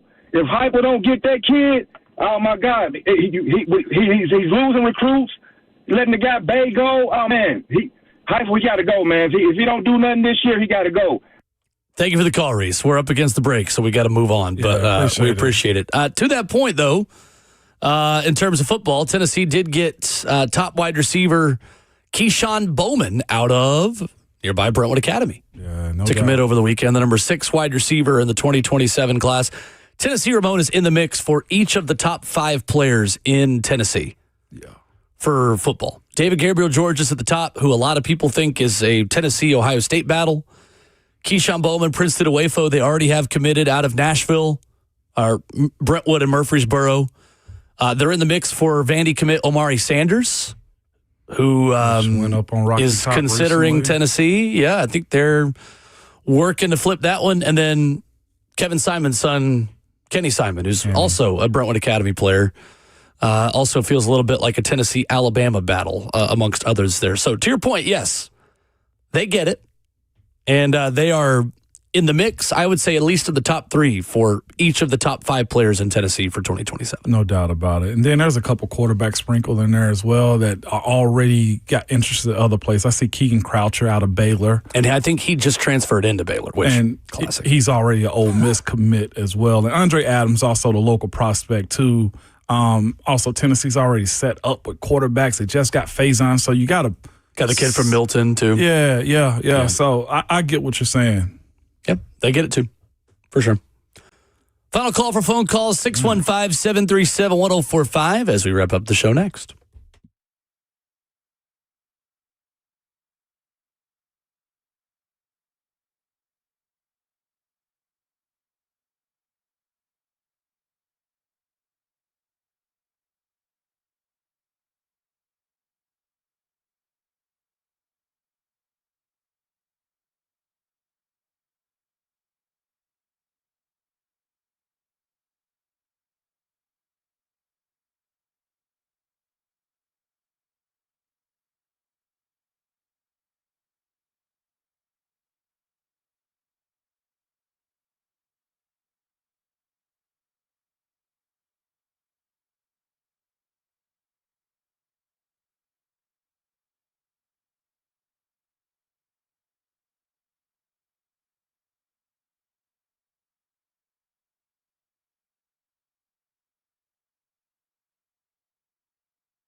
Ramon Will, 104 Find the Zone. I feel like I'm watching a commercial during March Madness hearing this song now.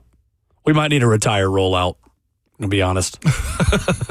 March Madness has ruined this song for me. It is. What is it, the Lowe's commercials? Yeah. All the time. I was at Lowe's yesterday. Where shopping is a pleasure. That's Publix. Trying to get elevated gardens together. Nashville Predators.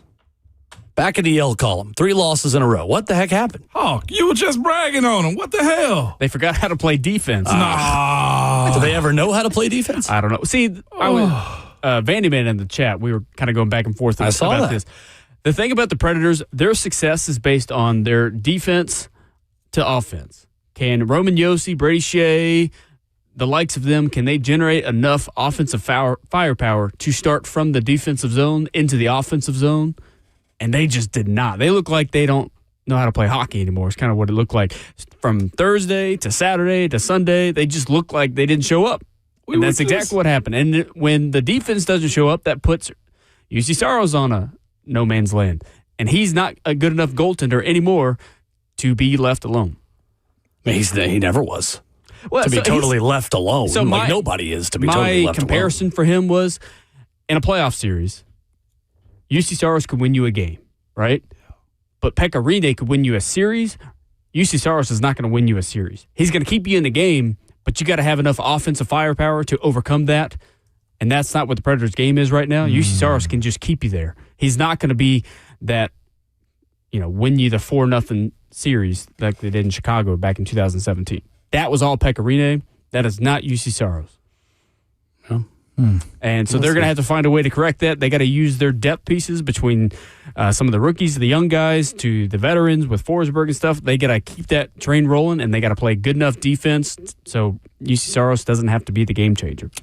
All this tells me, and, in this entire conversation is we just got to pour more into sports that we, just are just learning and that wins. This is a perfect time to be a Nashville SC fan. It just is. Sure is. You can go in there and while you're, just young and not understanding all things soccer at this point, it's a great time to go enjoy it because they win. You know what I'm saying? Well, it's not because I do the show with you, okay? Let me just clear that up. Just remove yourself emotionally. As soon as you get invested into the Preds, bam. Vols, we got them, bam. Vandy, even y'all, Sweet 16 for the girls when they were hot, bam. Should we move states? No. Move your mama state. We're just talking about Nashville SC. What are you talking about? Yeah, we're talking about Nashville SC. Go get you a ticket, okay, on a Wednesday or Saturday. Just enjoy the empanadas, the stadium. Yeah, it's beautiful weather. It is and they win. Unfortunate how in the 2 seasons since the major contract extension that UC Saros got, which was signed on July 1st, 2024, UC Saros has had his only 2 seasons under a .900 save percentage since he got the big contract. It was the wrong decision. Yep. 100%. Barry Trotz made the wrong call on the UC Saros contract. And the Preds are going to be paying for it for years. Yeah. Yep. They made the wrong call. It's just the reality of it. And you're right. If you don't have a goaltender, you don't have anything. And UC Saros is far from the worst. Unfortunately, he's also far from the best ever since he got paid. And he finished 5th in Vezina voting until the 23-24 season. Too much is given, much is required. The Preds require a lot from UC Saros. He's just not given them that since his contract extension. That's an oversimplification. I say that all the time. But, there's nuance to it. There's context. I just said the opinion when you get the payday, you got to perform. He's not performed with the payday. Is it just unrealistic to be chasing 2017? Is that what we also need to just tell ourselves? They chased 2017 for too long with the same people. Okay. And in front office and coaching staff and on the ice. It's time for the Preds to make major changes. And I will believe it when I see it that they will ever do that. Back at it tomorrow morning at 6 a.m. A Vol spring practice update from Austin Price, who will join us tomorrow. Much more still to come. It's tackle week, Ramon, in the NFL draft process as well. It is. Y'all go find you a new team, a new sport. I saw some people playing cricket this weekend, by the way. Either way. Was Ron Slater there? He was not, but it was out towards that way, though. Your Twitter fingers and your mic is always hot. Peace.